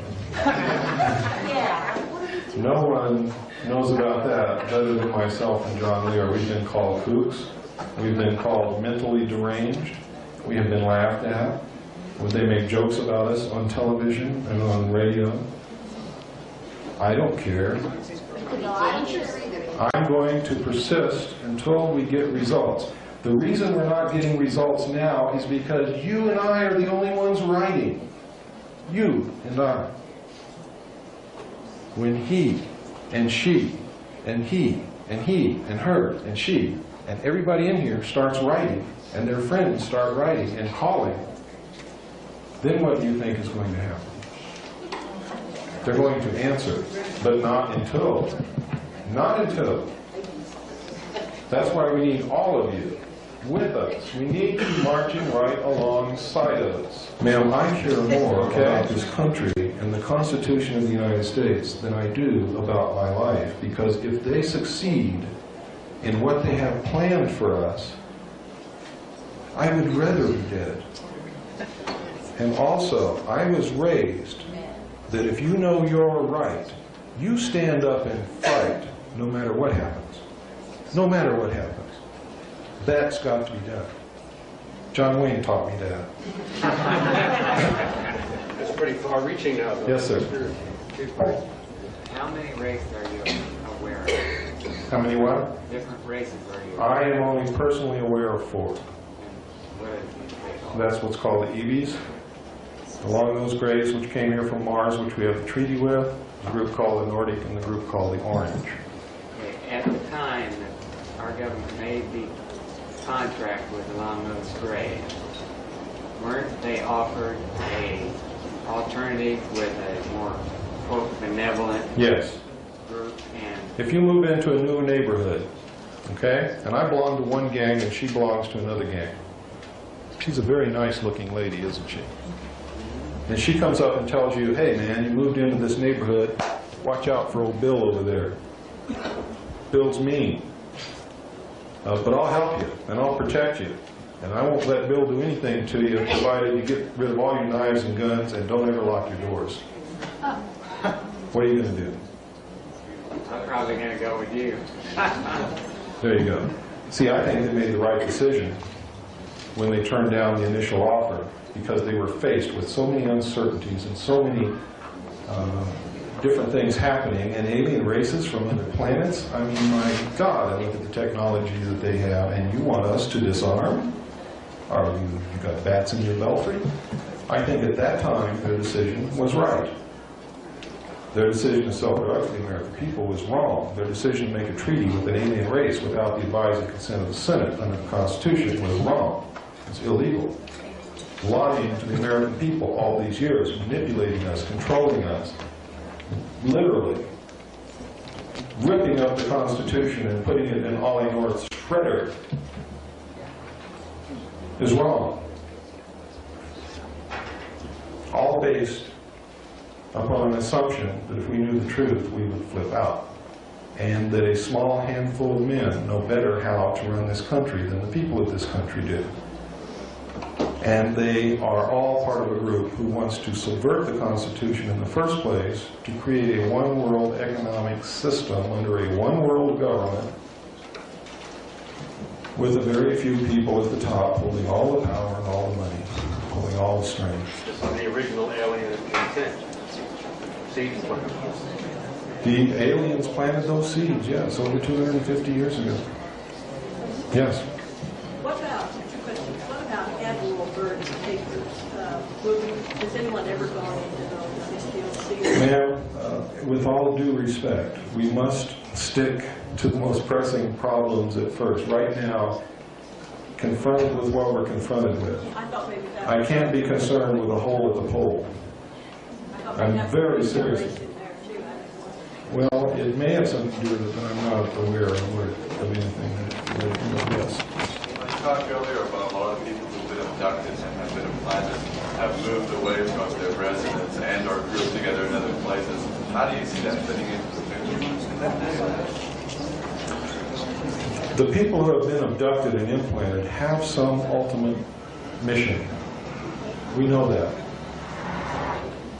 They are compelled to move to certain places. Some of them are compelled to stay in the same place.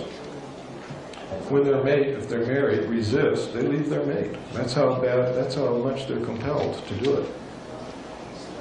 There have been people who have left their children, women who have left their children, which is totally against the paternal instinct. I mean, the maternal instinct. It's just totally against it. Women just don't do that sort of thing. It's not. There's a level of mind control at work here that is terribly disconcerting. They are implanted, they have a specific goal to accomplish in the future, and most of them know that they have something that they're supposed to do, but they don't know what it is, and we don't either.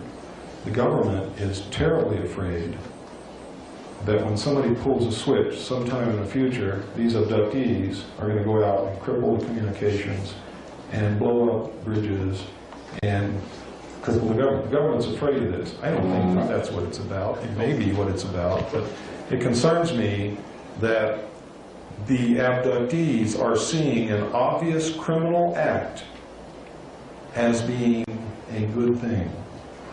For instance, They're asleep in their bed. Someone comes and kidnaps them out of their bed. These people that kidnap them are so different than us that it's got to strike total fear into them. They are totally paralyzed, immobile. Now, most people have never been totally helpless in their life. And I'm telling you that that is the greatest terror that you will ever feel, is when you are totally helpless and you know it. Now, these people are taken into an alien environment in a craft that floats in the air. In a round room, and they all describe this room exactly the same. There is no difference between the descriptions. None of them know the other. Most of them have never heard of abductions or UFOs or spacecraft or aliens or anything. They've never read these books.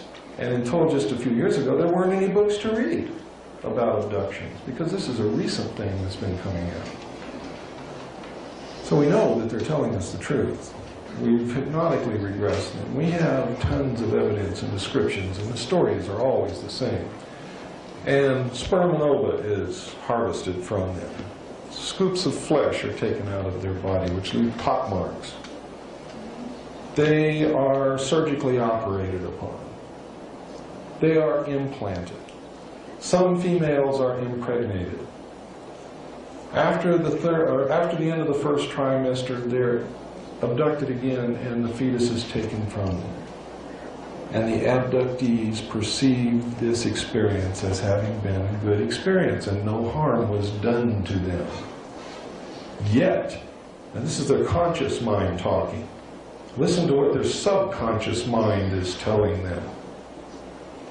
Their subconscious mind is causing them to exhibit all of the same symptoms of a rape victim or a hostage victim who has been held for a long time, commonly called the Patty Hearst syndrome, where you begin to identify with your captors.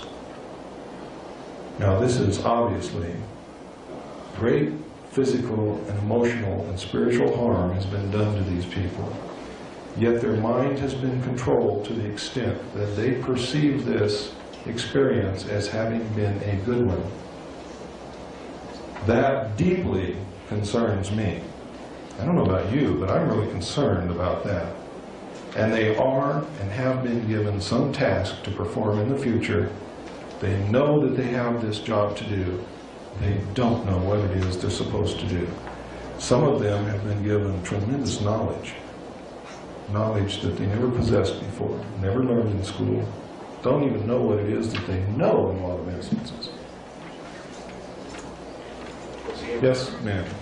Each one here needs to know that we are sovereign beings under God, and we have the right to say no. That's right. To invoke in the name of God that you don't want to be abducted, that you cannot take me against my free will. And if you find yourself unable to speak in such a situation, mentally make that declaration, and they cannot take you under universal law. What she's saying is true, and people who have done that and really believed in what they were saying have not been abducted. People who have tried to pull that off and really didn't believe what they were saying were taken anyway. The implantation, is it physical or psychological? It's physical. It has been detected and proven to exist by magnetic resonance imaging. You do need, when you're checking this, to find the implants, you do need a medical doctor or a surgeon who is adept at finding small foreign objects in the human body, such as a physician who gained experience in the Vietnam War locating small shrapnel fragments in the human body and removing them. They are the ones who can find these implants the quickest. Might have been found. Yes, many of them have been found. An Audi automobile, license number LA MER, is blocking. Need to move that automobile. Yes, sir. Yellow shirt. Yeah, what about transfers of technology? You know, it strikes me that the government, everybody be interested in these technologies down the road, you know. You use a lot of it every day. Okay, a lot of it's already transferred. A lot of it is filtered out from the national laboratories into the defense industrial complex and then out to the public. Are they working on other, you read about power sources for these things, or air engines and water engines, are they working on that to stop the air pollution? They are not working on anything until the oil is gone. The oil companies are owned by, guess who? Yes, sir. What do you have, a couple things, what do you have to say on the Pleiades? And also, has there been any discoveries of aliens that look exactly like people? Yes, the Nordic and the Orange both look like people. I mean, you couldn't tell from one person. No, I wouldn't go that far. They look enough that they could pass if they want to. And the Nordic are described as being very beautiful. Very beautiful people, blue eyes, blonde hair. Where do they come from? The Nordic, I don't know where they come from. All right. Well, let's talk about the Pleiades. Where do you come from? That is the What's the question. average height? Ladies and gentlemen, he brought up a good point. I want to know about the Pleiades group. I want to tell you right now that the Billy Myers case is a real case. It is not a phony case. It is not a hoax. It is real. It is absolutely real. The documents that you saw with the string in it, all of that was prepared by the Office of Naval Intelligence. The model was built and placed in his barn, and photographers were sent up there with intelligence agents who opened the barn door and said, see, the Billy Myers case is real. The Pleiadian people are real. The craft are real. Some of their craft we have at Area 51 and are flying them. I have on videotape right now with me here tonight, if you want me to, I can show it to you. Yes. Evidence right before your very eyes that will prove to you that these craft on this videotape are real. And you can see for yourself, there's no way possible that these photographs can be faked.